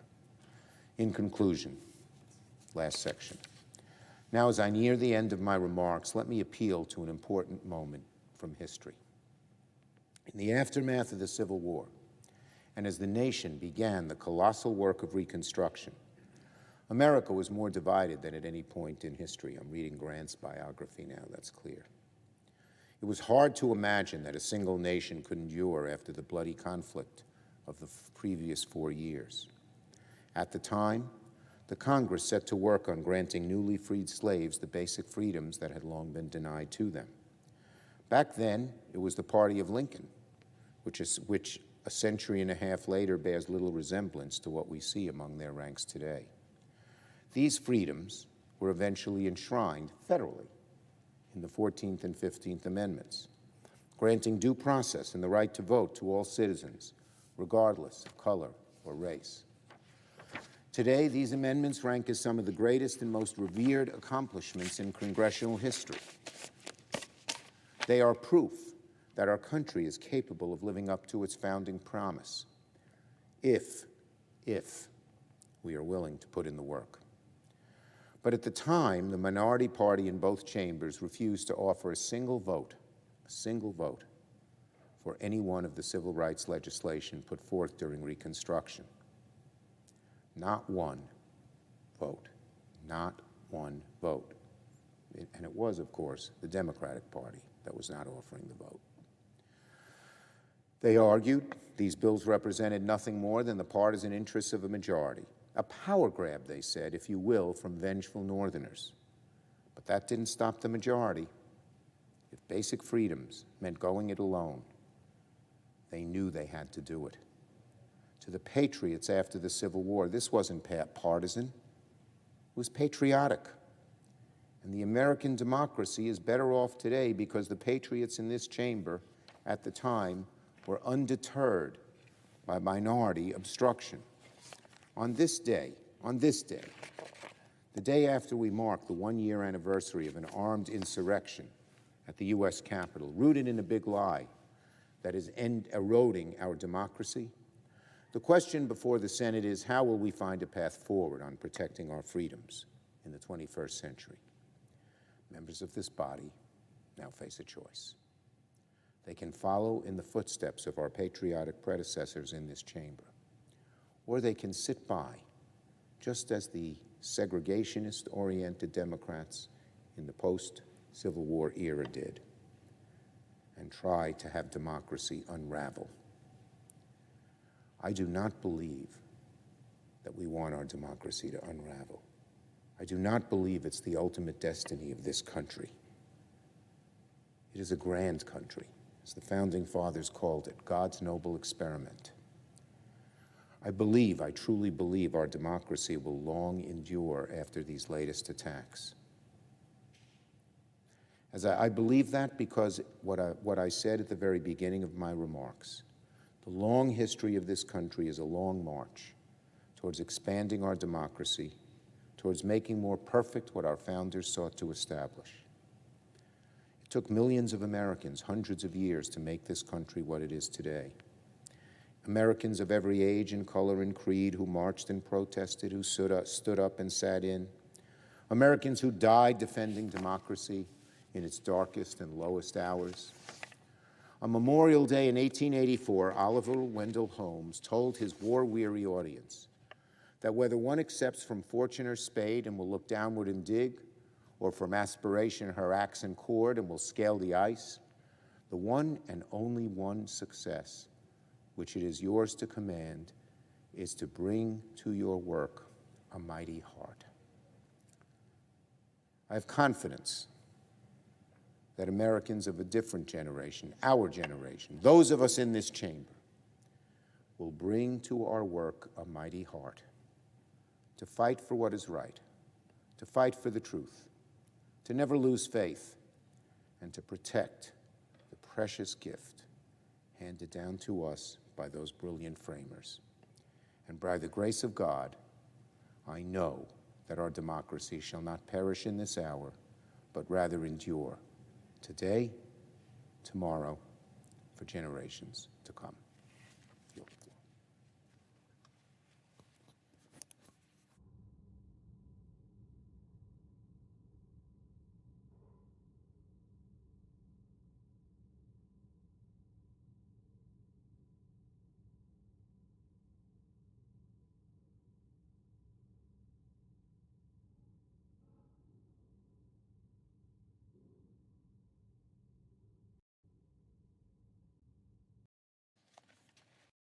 Some of the challenges over time that have existed. Senator, Mr. President, pleased to be here with my colleagues. The senator from Oregon. Mr. President, I'm pleased to be here with my colleagues today to emphasize the incredible importance of voting rights as the foundation for our democratic republic. Senator Klobuchar of Minnesota, who spoke with the perspective of the chair of our Rules Committee and her experience in the state of Minnesota. Senator Durbin, who so understands the challenges from his decades of public service and service in this chamber. Senator Kaine of Virginia, who brought forth some of the challenges over time that have existed, targeting Black Americans, and Senator Schumer, who just took us on a tour through history, bringing us to that point, saying, let's make sure that our democratic republic does not perish, that it endures, and that responsibility sits on our shoulders. Mr. President, there are more than 4,500 words in the Constitution. But the three that matter most are the first three. We the people. Our founders printed those words in supersized font, say this is what it's all about. That we do not take our government power and authority in America as descended from kings or the elite or the powerful.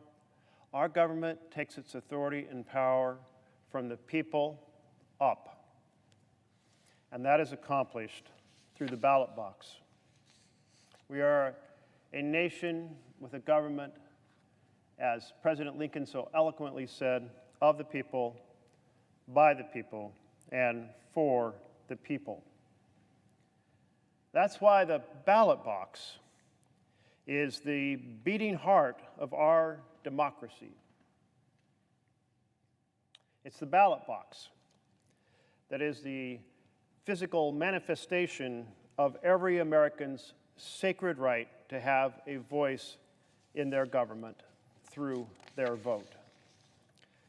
Because, as Lyndon Johnson told us, the vote is the most powerful instrument ever devised for breaking down injustice. for 245 years. Since our Declaration of Independence, through war and depression, through civil strife and terrorist attack, our democracy has persevered. It's weathered storms. Through those storms, it's continued to shine as a beacon of light to the world, as Ronald Reagan so fondly spoke of it, to serve as a beautiful, shining city on the hill. All the while, through generation after generation, we've worked to expand access to the ballot box, recognizing that the vision of the Constitution wasn't fulfilled until every American had the ability to exercise their right to vote.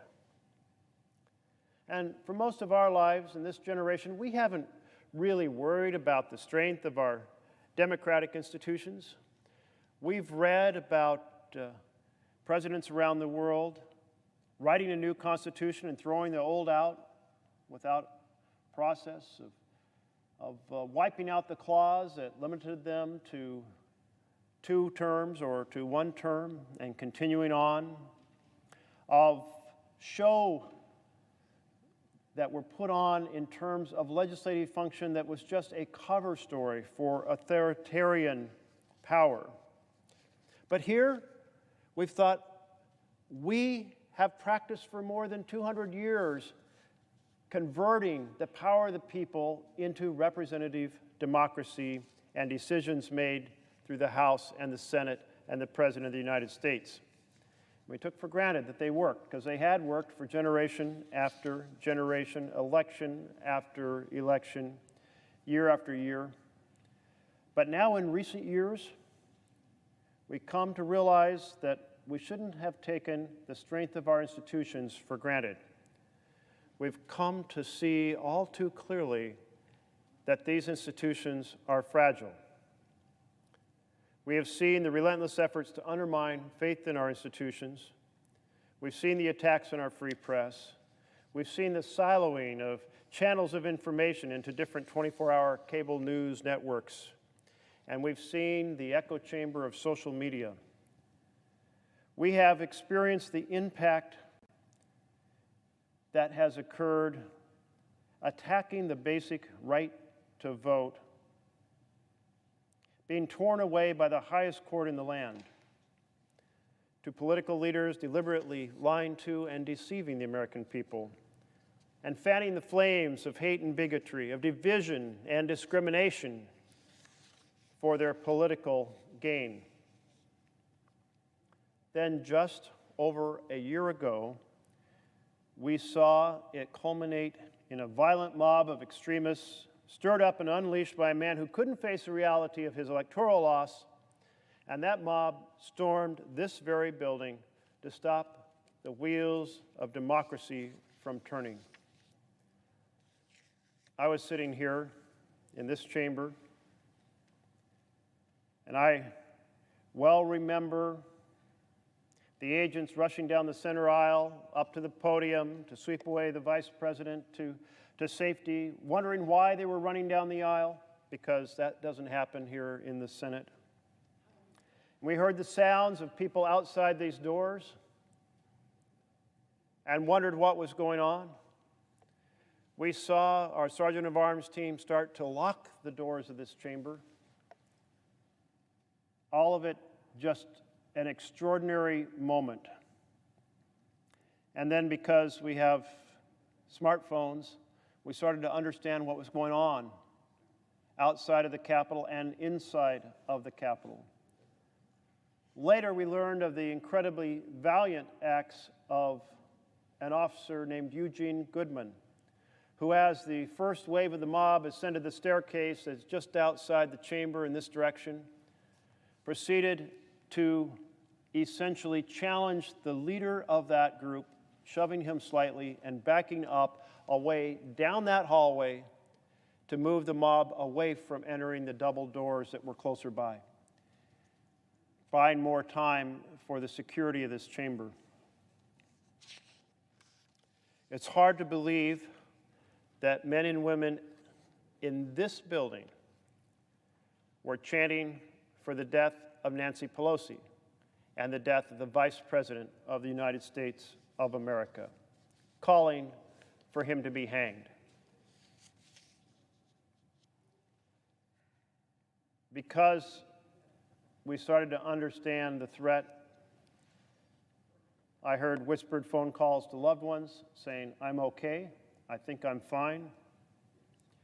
We saw fear and pain in eyes of some of our staff who were simply doing their job to help our democracy function that day. And we know how that day lingers in the hearts of our Capitol Peace officers. And I continue to grieve with them for the trauma and loss they endured and to appreciate so much the service they rendered. The insurrectionists on January 6, 2021 came all too close to stopping democracy in its tracks that day. Here in the chamber, we were ushered into a safer location. And along with us went the 3 ballot boxes pictured here. This is a picture that I took when I was so pleased to see these ballot boxes had traveled with us to safety, because the mob did enter this chamber, and had these boxes still been here in the well of the Senate, they would have opened them and they would have destroyed those ballots, because that was what they were intent on doing, was to destroy the ballots from various states to alter the outcome of the election. But they couldn't get to them because they were safe with us. These boxes were crafted by real artists who work here in the Senate. And there was a new box, a larger box, because some of the states were sending larger certifications of the ballots, the Electoral College ballots from their state. Well, we were determined to return to the chamber that evening, to come back here, reclaim this chamber from the mob, replace these boxes in the well of the Senate, transport them to the House through the rhythm of counting the Electoral College votes, and make sure the certification of the election went ahead. And it did. We completed our work. And the House and Senate certified the election results. The physical attack on our national temple, our revered Capitol building, was intended to prevent the counting of ballots, the most important act marking the transfer of power from one president to the next. You know, our leaders in the early phase of our country weren't sure that this system would survive. Would the first president of the United States declare that he would continue beyond the bounds of the Constitution, regardless of an election, or prevent the election from happening? It's one of the motivations behind supporting George Washington as the first president, because people had faith that he would honor the vision in that Constitution and set the rhythm for the generations that followed. And he did. So on January 6, 2021, 1 year and 1 day from now, democracy held. Barely, but it held. But though it held on that day, the attack on our federal elections has continued nonstop through the year that has followed. And this is a question we now face. In state after state, Republican legislatures are erecting barriers to the ballot box to make it more difficult for specific groups of Americans to vote, making it more difficult for Native Americans to vote, for Black Americans to vote, and for college students to vote. It's our responsibility in the face of these attacks on the right to vote to say, hell no. We will not let any group in America be blocked from voting. We will guarantee the right of every citizen to exercise the most fundamental act of a citizen in democracy, the act of putting a ballot into a ballot box. That is why we must pass without delay the Freedom to Vote Act and the John Lewis Voting Rights Act. The 2020 election was free. It was fair. It was secure.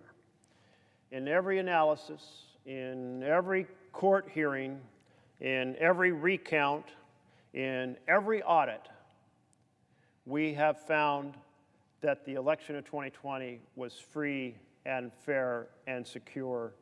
We have seen that proven time and time and time again. It was the most scrutinized election ever held in this country. It was also the election with the largest turnout ever in this country. More than 159 million Americans cast a ballot. But instead of celebrating the integrity of that election, that beautiful display of democracy, the embodiment of the We the People Republic, some in our country has spent this past year trying to undermine our republic, to lie about it, to tear down what so many have worked and fought for, marched and sacrificed for over 245 years. These forces cannot win by the power of their ideas, so they want to change the rules. They want to rig the vote.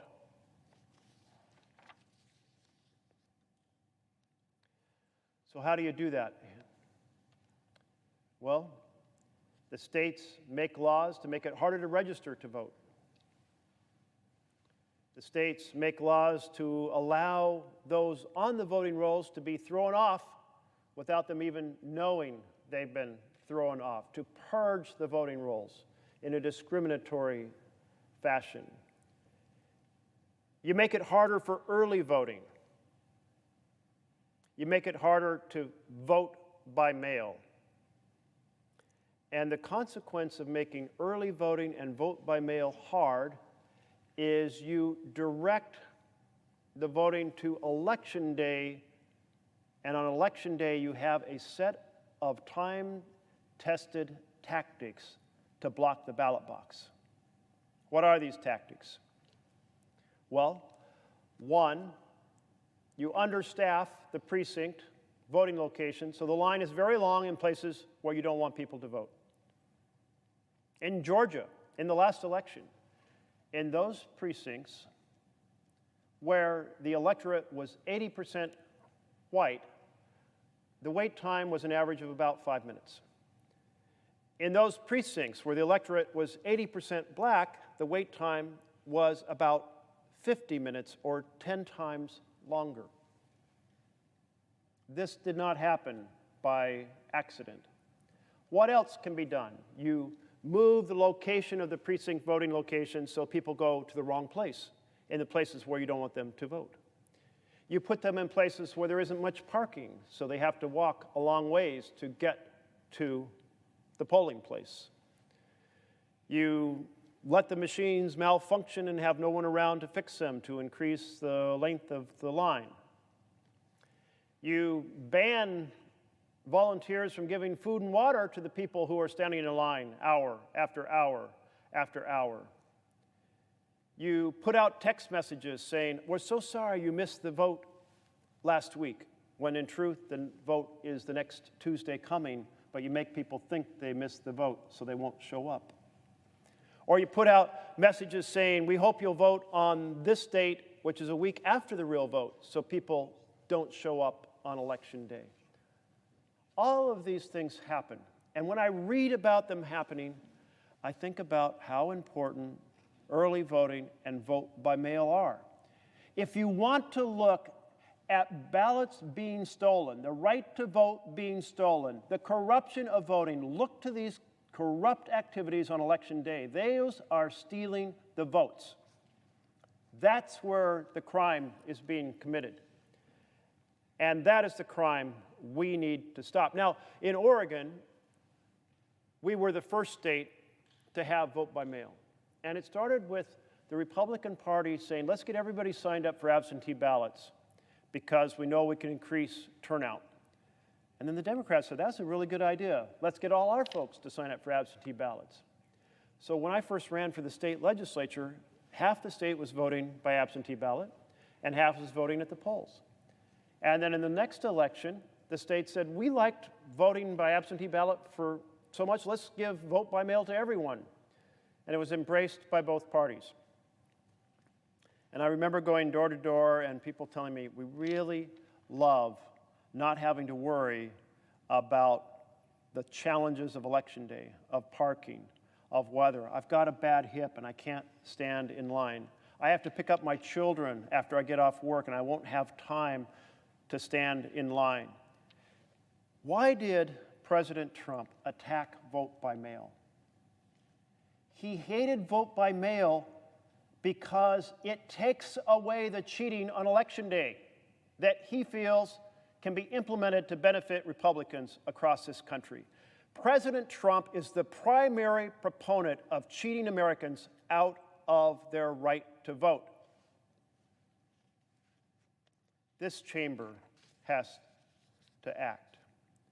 We are seeing the strategies unfold in state after state.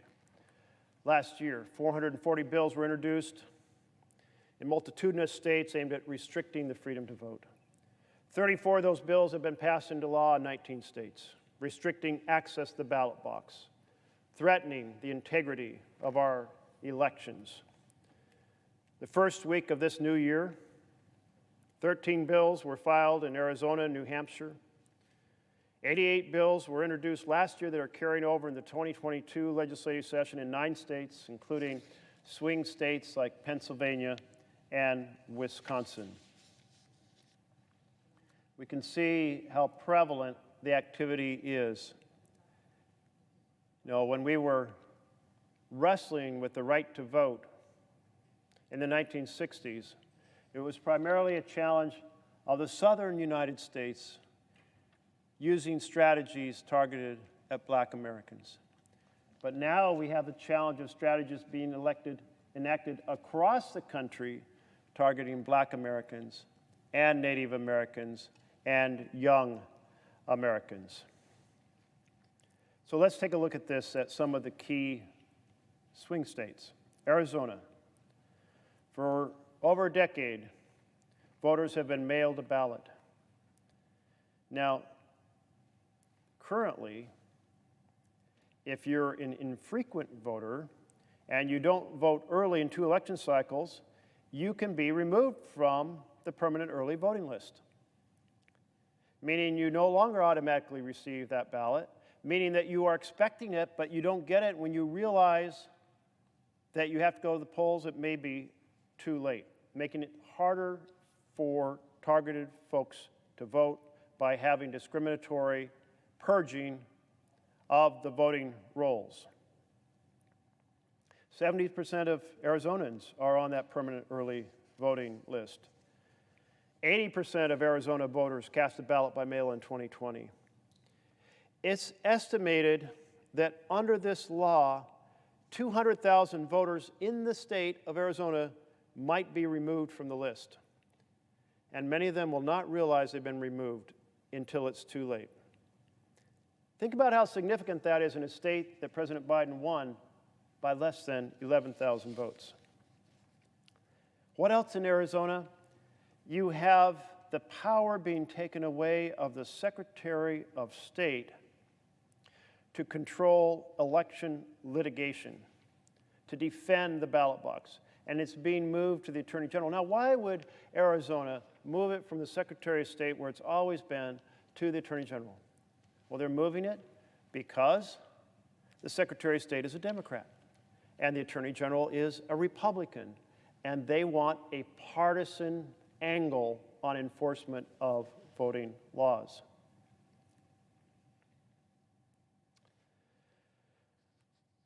I'll tell you one bill there that hasn't been enacted that really is something very scary and to think about. It says essentially that the legislature can revoke the certification of the state's presidential election by majority vote, meaning the state might vote for one person, but the legislature, which is Republican, could then vote to assign the electors to the person the legislature wants instead of who the people of that state want. That is an incredible perversion and shows you how far this conversation is going to create partisan control of the outcome. The election was won fair and square by one person, and the state legislature says, too bad, we're assigning our electoral votes to the other person.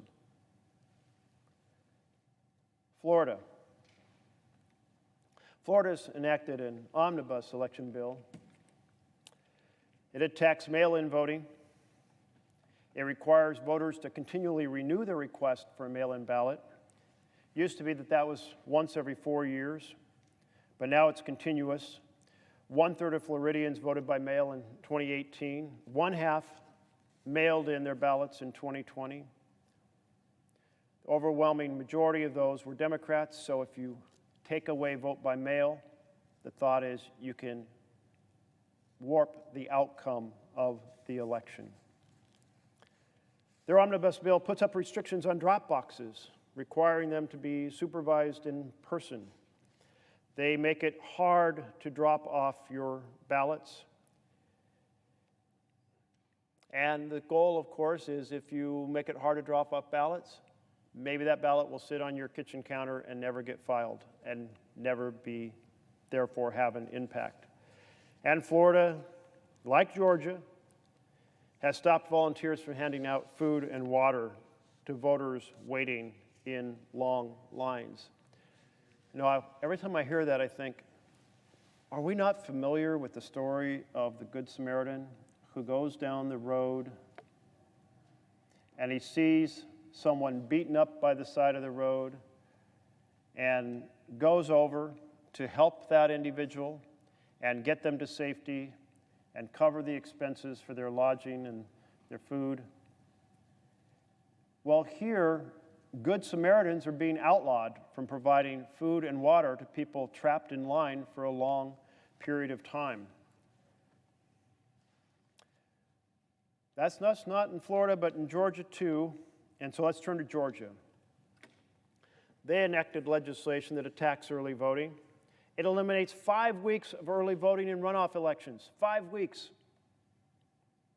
Over 1.3 million people voted in 2021's runoffs in Georgia that brought Senators Warnock and Ossoff here to the Senate.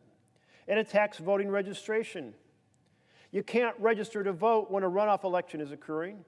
You have to already have registered for the general election.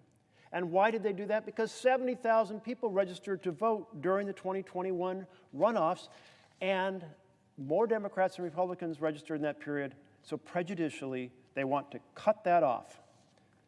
They want to virtually eliminate drop boxes. They're relied on far more in the urban Atlanta metro area than in rural counties. And the law says you can have no more than 1 drop box for every 100,000 registered voters, meaning that 4 counties that make up greater Atlanta metro area will now only have about 20 drop boxes, a reduction to 1/5 of the drop boxes that were there before. About half of the absentee voters in the Atlanta metro area use those drop boxes. And then it says those drop boxes have to be inside early voting sites, meaning that they're only available during the hours those early voting sites are open. So if you're going to work at 6 a.m., you can't drop off your ballot. And if you're getting home and picking up your kids and getting home past 5 p.m. or whenever the early voting sites close, then you can't vote then either by dropping off your ballot at a ballot box. Cobb County Elections Director Janine Evelair said, quote, in reference to the boxes, "They are no longer useful. The limited number means you cannot deploy them in significant numbers to reach the voting population."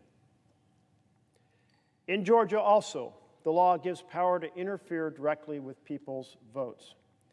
The legislature has been given power, the partisan legislature has been given power over the state election board, and the state election board can replace the local election boards and thereby influence how they behave to the benefit of the Republican Party.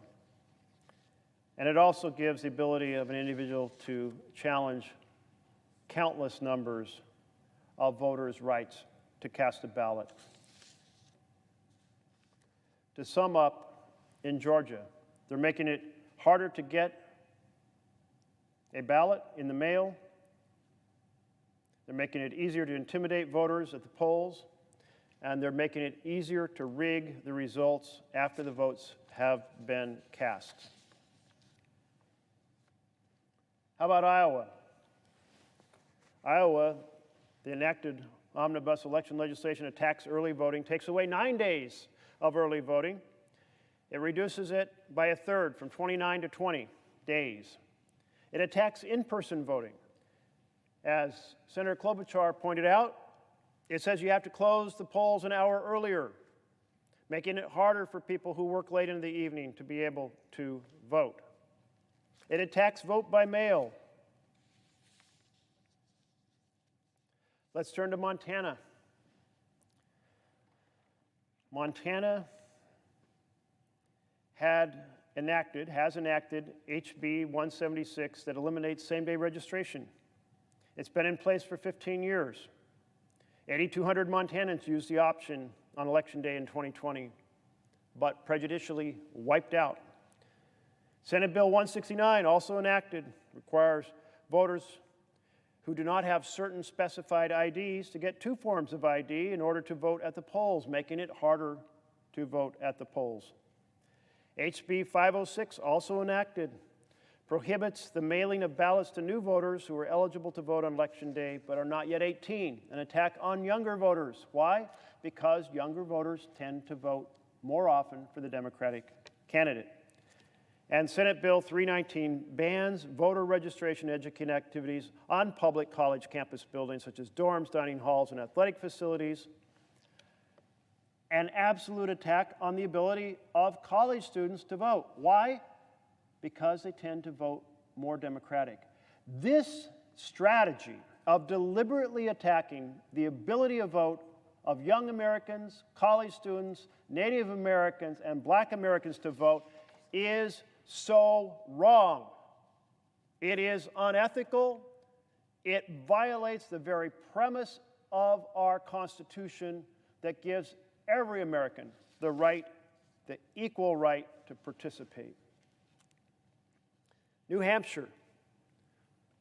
One new law, the Secretary of State is enabled to make up their own system of confirming voter residency so that it's easier to take voters off the rolls. Why is that important? Well, the Republican legislature is going to choose the Secretary of State in New Hampshire. And ideas have been floated in regard to, let's require residency to be written so that your car has to be registered here if you're a student who is here, and students can't afford to re-register the car, so students won't be able to vote. Another attack on college students as an example. Texas. Texas attacks the drop boxes. The new law eliminates ballot drop boxes for 16 million voters. 16 million. The governor limited counties to just 1 drop box in 2020. The 4.7 million residents in Harris County, where Houston is located, have to share 1 drop box for a population equal to the entire population of Louisiana.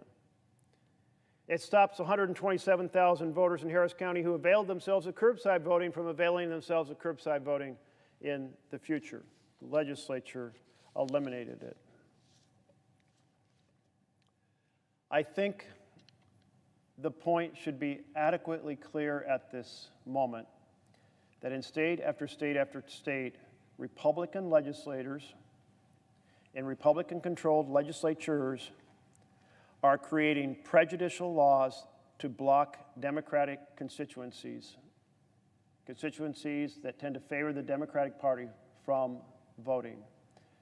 This is completely unacceptable, and it's up to us to defend the right of every American to vote. Now, there are 3 states where the Republicans control the House and the Senate, but not the governorship. Wisconsin, Pennsylvania, North Carolina. And we know that changes may well happen there in 2 years. Those governors may be gone. Last year, the Democratic governor of Wisconsin vetoed 6 bills that would have severely restricted citizens' ability to vote. So who knows what's going to come next? Now, some have said, you know, all these measures won't make that big a difference. Don't worry about it. Well, I can tell you those who say that are wrong. Let's think about how it would affect this Senate. Let's say those measures could make a 3% difference in the outcome of the balloting. If that was the case, then we would have 7 Democratic senators who are here today who would not have been here. It wouldn't be a 50-50 Senate. It would be 57-43. Senator Ossoff won by 1.2%. Senator Peters in Michigan, Ossoff 1.2%. Senator Peters of Michigan, 1.7%. Senator Kelly of Arizona, 2.4%. Kirsten Sinema of Arizona, 2.4%. Senator Hassan of New Hampshire, 0.1%. Senator Cortez Masto, 2.4% of Nevada. 7 senators who would not be here today if you change the outcome by 3%. Huge difference between a 50-50 Senate and a 57-43. That's what this is about. It is about the targeting of swing states by Republican legislatures to seize control of this body against the voting will of the citizens of the United States of America. This is why we need to set minimum standards that guarantee access to the ballot, minimum standards for vote by mail, minimum standards for early voting, minimum standards for registration, minimum standards so that folks are not purged off the voting rolls without their knowledge.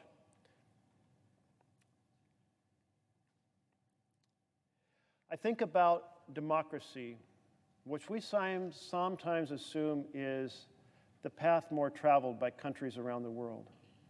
And there was a period of a decade or two where we saw the birth of a lot of new democracies. And now in this last decade, we've seen many of them slide into authoritarianism around the world. The truth is, most of the world is not governed by democracies. It's governed by authoritarian governments.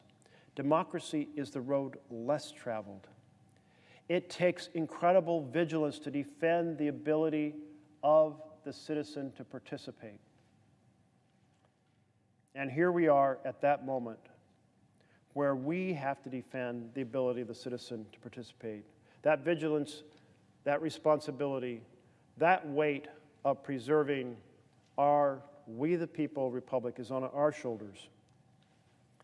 So the Freedom to Vote Act needs to be passed to ensure 15 days of early voting, to ensure access to vote by mail, to provide relief for voters waiting in long lines, to ensure that poll workers exist in sufficient numbers for the polling places and have adequate training to operate them effectively, to take on gerrymandering through national standards so that the House of Representatives down the floor, down this hallway outside this door, reflects the will of the people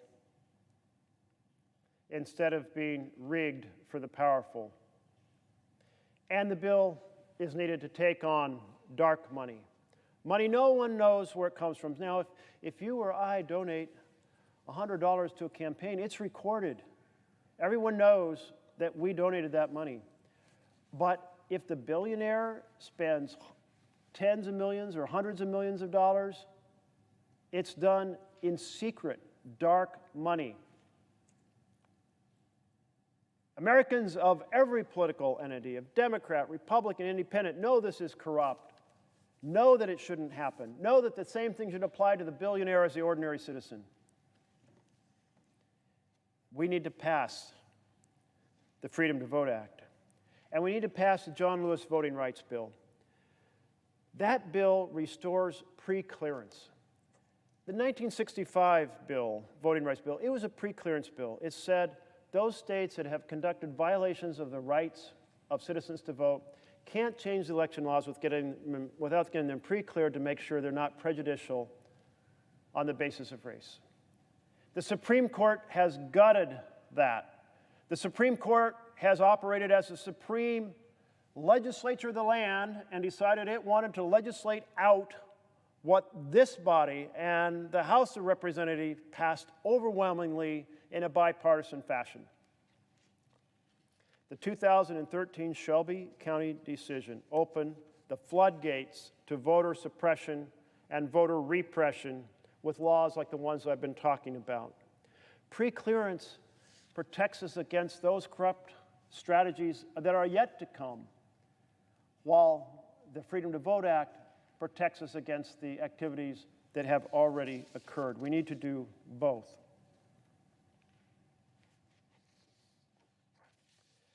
All of us, Democrats and Republicans, should be working together as the two parties did in 1965, as they did each and every time renewed authorization of the Voting Rights Act until now.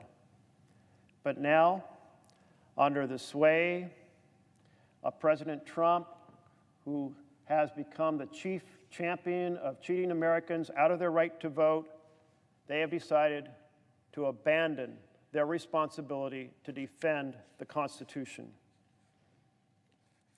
You know, in July of 1963, about a month after President Kennedy unveiled his Civil Rights Act, Martin Luther King was here in Washington, D.C., giving interviews, and his words today still ring true.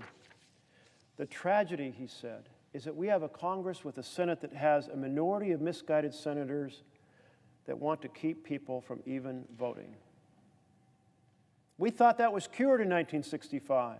We've gone decades where we're completely united around defending the right to vote, and suddenly we have seen this past year the continuation, the assault on the Capitol to disrupt the counting of electoral votes has been continued as an assault in state after state after state after state to stop Democratic constituencies from exercising their right to vote. Raphael Warnock, senator from Georgia, elected by less than 3%, said, it boils down to this: some people don't want some people to vote. Well, if you have sworn an oath to the Constitution, you have sworn an oath to ensure every citizen has a full opportunity to vote. So much depends on the makeup of this body. Whether you care about voting rights or attacking climate chaos or health care or housing, whether you care about living wages and safe conditions for workers, those decisions are affected by the makeup of this body. And the theory of a democratic republic is that if the majority viewpoint is honored, we will work to address those issues that the majority cares about. And the majority does care about health care and housing and good working conditions and clean air and clean water and taking on the warming of this planet. The majority cares about that. If you take and assault the ability of the minority to express their viewpoints, you have destroyed that very premise of our democracy. You know, and voting rights is different than every other issue. On every other issue, if we go off track, then the citizens can say, what have you done? You lose my support. I'm voting for the other party or the other candidate. You promised to take on that challenge and then you didn't. You have lost my support, and I'm exercising my ballot to put people who will actually address the issues we care about. But voting rights is different because that issue is about whether or not the voters actually can exercise their outrage with us if we veer off track. If you compromise voting, then the voters no longer have the ability to throw you out, throw the bums out, and bring fresh voices to bear on the issues that they care about. That's why this is so important.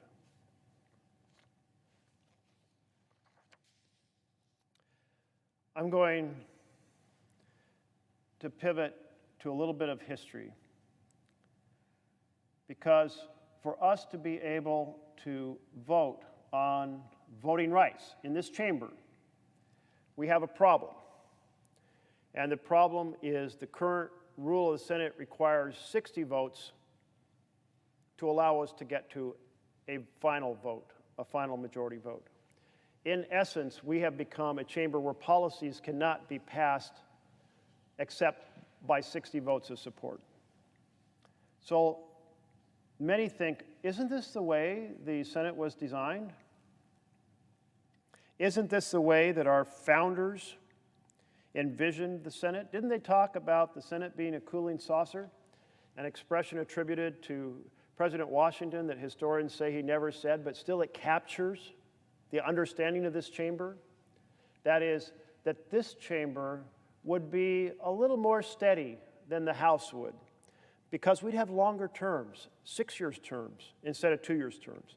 Now, it was debated that maybe 12-year terms, maybe lifetime appointments to the Senate, but in the end, the founders settled on 6-year terms to make this chamber a little less rash to some current trend that might be ill-considered than the chamber down the hall. That's the cooling saucer. And the founders said, because senators will have a larger territory than a House member, they'll have more diverse constituents. They won't just have a city or just rural area. They'll probably have both and have to be thinking about how laws affect the farm, the ranch, the suburb, the city, the manufacturing, all the different aspects of our economy. So senators will have a broader view. That's the cooling saucer. And then the founders threw in something else. They said, and furthermore, we're going to say senators will be elected indirectly by state legislatures, not by the people, to again give them a little more insulation from citizens being very upset about something that hasn't been well thought through. But never, ever, ever did our founders want this chamber to have a supermajority barrier. And we know this so clearly because they said so. Because when they were writing the Constitution, they were operating under the Confederation Congress. And the Confederation Congress required a supermajority. And it was paralyzed. It couldn't even raise the money to take on Shays' Rebellion. And so those who were working to design our 1787 Constitution said, whatever you do, don't embed a supermajority. Let's see what they said. Hamilton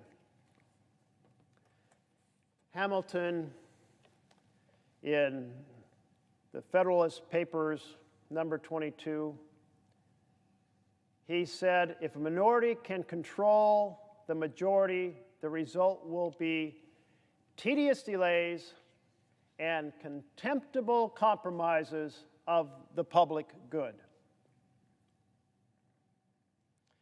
He said the real impact of a supermajority will be to embarrass the administration, to destroy the energy of government. On another occasion, he summed it up this way. He said, if 2/3 of the whole number of members were required, it would amount to a necessity of unanimity. The history of every political establishment in which this principle has prevailed is a history of impotence, perplexity, and disorder. And why would he say that? Because the Confederation Congress was a setting of impotence, perplexity, and disorder. I don't know what other places around the world he was thinking of, but he was certainly thinking of the government of the United States at that very moment. Madison, in Federalist Paper 58, said it would no longer be the majority that would rule. The power would be transferred to the minority. And he was noting that the principle of free government would be reversed. The principle of free government is you go the direction the majority weighs in on, not the minority. But when you require 60 votes to go down path A, and without them you go down path B, then you go the direction the minority wants. You have done exactly what Madison said we must not let happen. We're reversing the principle of free government. So we have seen two things. We have seen that as the filibuster is used more and more and eating up the time of the Senate, we've seen amendments decline dramatically.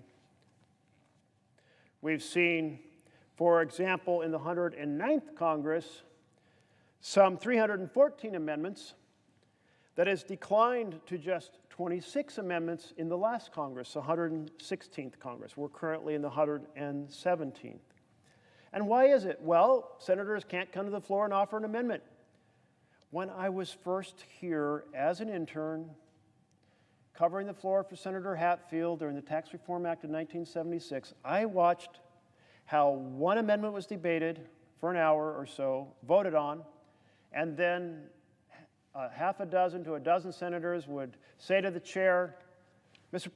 President, the chair was supposed to call on whoever he heard first, and at that point it was always a man in the chair, and that person would offer an amendment. And an hour later, they'd vote on it. And then again, there'd be a group seeking to get the next amendment. They'd go on until they were exhausted. And that debate on a bill might go on for days and days or be spread over a course of numerous weeks with other intervening activity, as that bill was, the Tax Reform Act of 1976. But every senator knew they could offer an amendment. If they cared about a tax issue, they could offer it. This body would have to debate it, would have to take a vote on it. But not today. Not today. We twiddle our thumbs while the majority and minority leader negotiate over amendments. The minority leader wants to protect Republicans from having to vote on issues that they might be embarrassed by. The majority leader wants to protect majority members from voting on issues they might be embarrassed by or that constituencies might not support. And so we twiddle our thumbs while the leaders of the two parties debate. That is not how the founders envisioned this Senate. This process of requiring 60 votes, it isn't just the 60 votes, it's also the time it eats up. Because in order to get that vote to close debate, you have to file a cloture motion, you have to wait an intervening day, so if you file it on a Monday, you have to wait till Wednesday. Then if it should pass and you close debate, you have to have 30 hours of debate. And then if a senator wasn't allowed to vote during those 30 hours, they get another hour, so tack on a few more hours. So every cloture motion eats up a week of the Senate's time, even if it's successful. Well, we are about to see in the charts I'm going to put up how this is destroying the Senate. So after 1965, after the Voting Rights Act, the filibuster, the cloture motion, lost its racist taint because we had passed the 65 Voting Rights Act. So senators started to think, well, we can use this on other issues. But still, it was pretty much under control until the early 70s. In the early 70s, you saw an increase to about a dozen motions per year in 71, 72, 73. In 74, it exploded to almost 3 dozen. And if you think about that, eating up 36 weeks of the Senate's time, people yelled, this is terrible, this is terrible. So they reformed it in March of 1975. But that reform actually backfired after a few years. And senators started to use this cloture motion, this cloture requirement, in ways that hadn't been used but rarely in times past. It hadn't been used on motions to proceed with bills to the floor. It hadn't been used on amendments. It hadn't been used on nominations. But let's take a look at how that's changed. Let's look first at the amendments. Actually, cloture on nominations. So that one didn't make it through the printer in time, but here's the story. On nominations, there were only 3 cloture motions in the history of the United States before 1975. 3. After 1975 to now, 852 times cloture has been filed on nominations. 852 weeks of the Senate's time potentially obstructed. Let's look at motions to proceed. Before the reform in 1975, only 16 times in our history had cloture motion been filed to keep a bill from being debated on the floor of the Senate. And think about it, if the filibuster was about enhancing debate, extending debate, here it's being used to prevent debate, prevent a bill from ever being debated. And it's very relevant to the election bill we've been talking about because, as Majority Leader Senator Schumer pointed out, 4 times now Republicans have voted to prevent an election bill from being debated, ever getting started, a debate occurring on the floor of the Senate. It is the most anti-democratic thing to do, and both parties have done it, but it is a practice that needs to end, and it's a practice that exploded in the 80s, in the 90s, in the 2000s, in the 2010s, blocking bills from ever getting to the floor 175 times in the decade 2010 through 2020. And looking at cloture motions on amendments. It was considered unacceptable to prevent votes on amendments until the 1970s.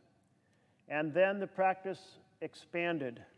So you couldn't actually get your amendment up because of the filling of the tree and the negotiating 2 bodies, but if you did get it up, you could end up with it being blocked because it was blocked by a 60-vote requirement to close debate on the amendment, and the practice has continued and gone up and up and up.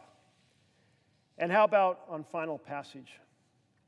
Final passage before 1975, that is the place, virtually the only place where cloture was used. And that expanded as well.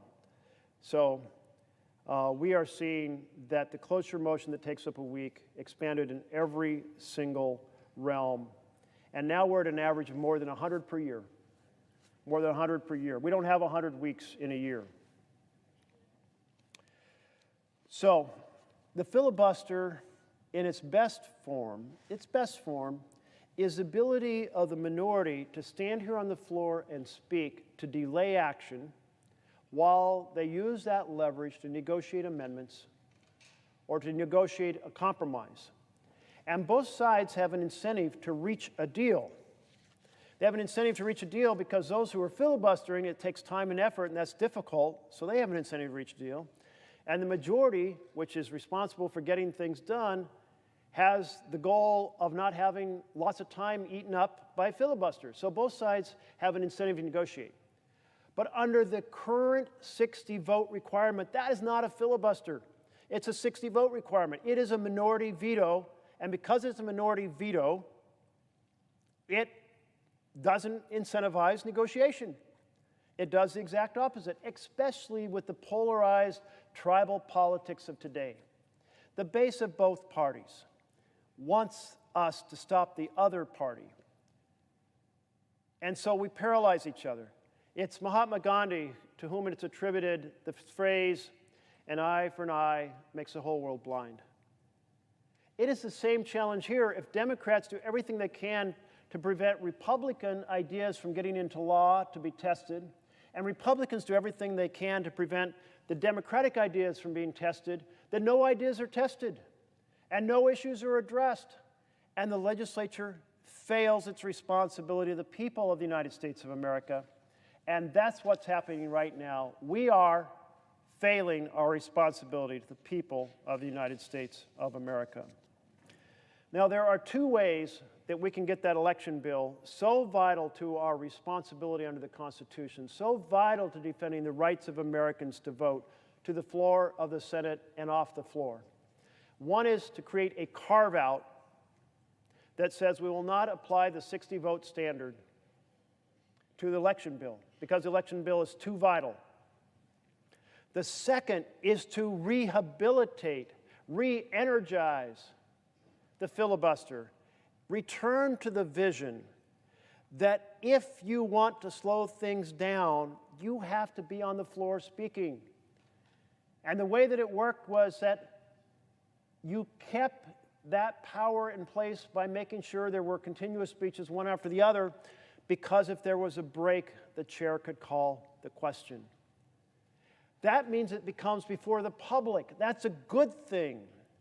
The public of the United States would see us arguing the pros and cons of whether to defend or not defend the voting rights of Americans. They'd see us debating whether to stop billionaires from buying elections or not with dark money.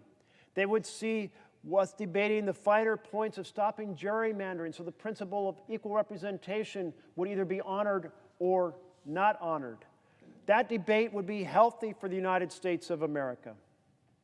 So those are the only two possibilities right now to have an election bill enacted to protect the rights of Americans: a carve-out or restore the filibuster. I powerfully believe the best path is to restore the filibuster. The Senate is better off by having the rights of the minority honored, the ability of minority members to be heard, to slow things down, to seek amendments, to slow things down, to seek compromise, to slow things down, to make sure a complicated bill has been weighed in by experts, to slow things down, to make sure the press has been able to examine what's in the bill. That's all positive. That doesn't happen with a carve-out. So I hope we will reinvigorate the filibuster, that all 50 of us will say, let's restore the balance in the Senate, where the minority can slow things down for those valuable reasons, but ultimately cannot block a final vote being taken. This idea was here from the start. The initial Senate, 26 members, they had a motion to move the prior question in the rule book, but they never used it. So in 1805, when Aaron Burr directed the rewriting of the rules, he said, we never use this rule, so let's take it out, because we all listen to each other before we vote. That's a big positive. Every member should be heard in this chamber. Every member should be able to participate and have the ability to put amendments forward, have their voice heard. We should not become the House. The House of Representatives, the majority runs over the top of the minority. It is a better chamber for having the voices of minority and majority weighing in on legislation, to have amendments from both parties being considered. That is the reinvigoration of the filibuster in its best light. You know, a year ago and one day, a mob attacked the presidential election. But in that ensuing year, we've had 19 states attack federal elections for House and Senate members by changing the rules in their state prejudicially to try to block the young, the college students, the tribal members, the Black Americans from voting. It is wrong, but it's happening, and it's on our shoulders, our responsibility to stop that. Earlier, I referred to the fact that the path of democracy is not the road most taken. Most people in the world operate under authoritarian governments. We have been the shining light to the world to say the right thing in human rights is for governance to flow up from the people, not down from the powerful. We've been that light. But if we cannot make this chamber function, then the world does not look at us and say, that is the model. that we want to follow. If we cannot protect the rights of Americans to vote because their names are stripped out of the voting rolls, or they're blocked from registering to begin with, or blockades are put around the ballot box to make it hard for them to participate, then we are not in a position where the world looks to us and says that system works. So it's incumbent on us to fix it. As I was thinking about these two roads, the authoritarian road and the democratic road, the role of the republic, and the Republican road being the road less taken, it brings to me my mind the poem by Robert Frost, The Road Not Taken. Two roads diverged in yellow wood, and sorry, I could not travel both. And he goes on to say at the end of the poem, two roads diverged in a wood, and I took the one less traveled by, and that has made all the difference. That's how his poem ends. We have taken the road less traveled, the road of power flowing up from the people. It is the right road to take, and it makes the difference. Look at the vast difference between human rights being crushed by China, enslaving 1 million people in Xinjiang province, stripping the democratic voice of the people, the right to free speech in Hong Kong, versus the freedom we have in our nation. Our road is the right road. We have to make it work. And to make it work, we need to pass the Freedom to Vote Act and the John Lewis Voting Rights Act. And we need to do it now. Thank you, Mr. President.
Mr. President, The senator from Oregon.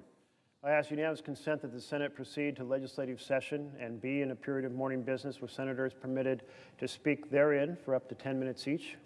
Without objection.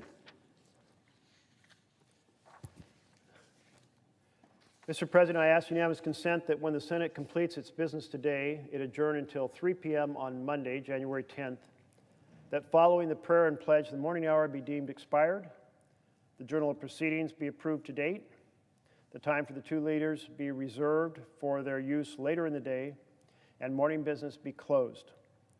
That upon the conclusion of morning business, the Senate proceed to executive session to resume consideration of the Davidson nomination.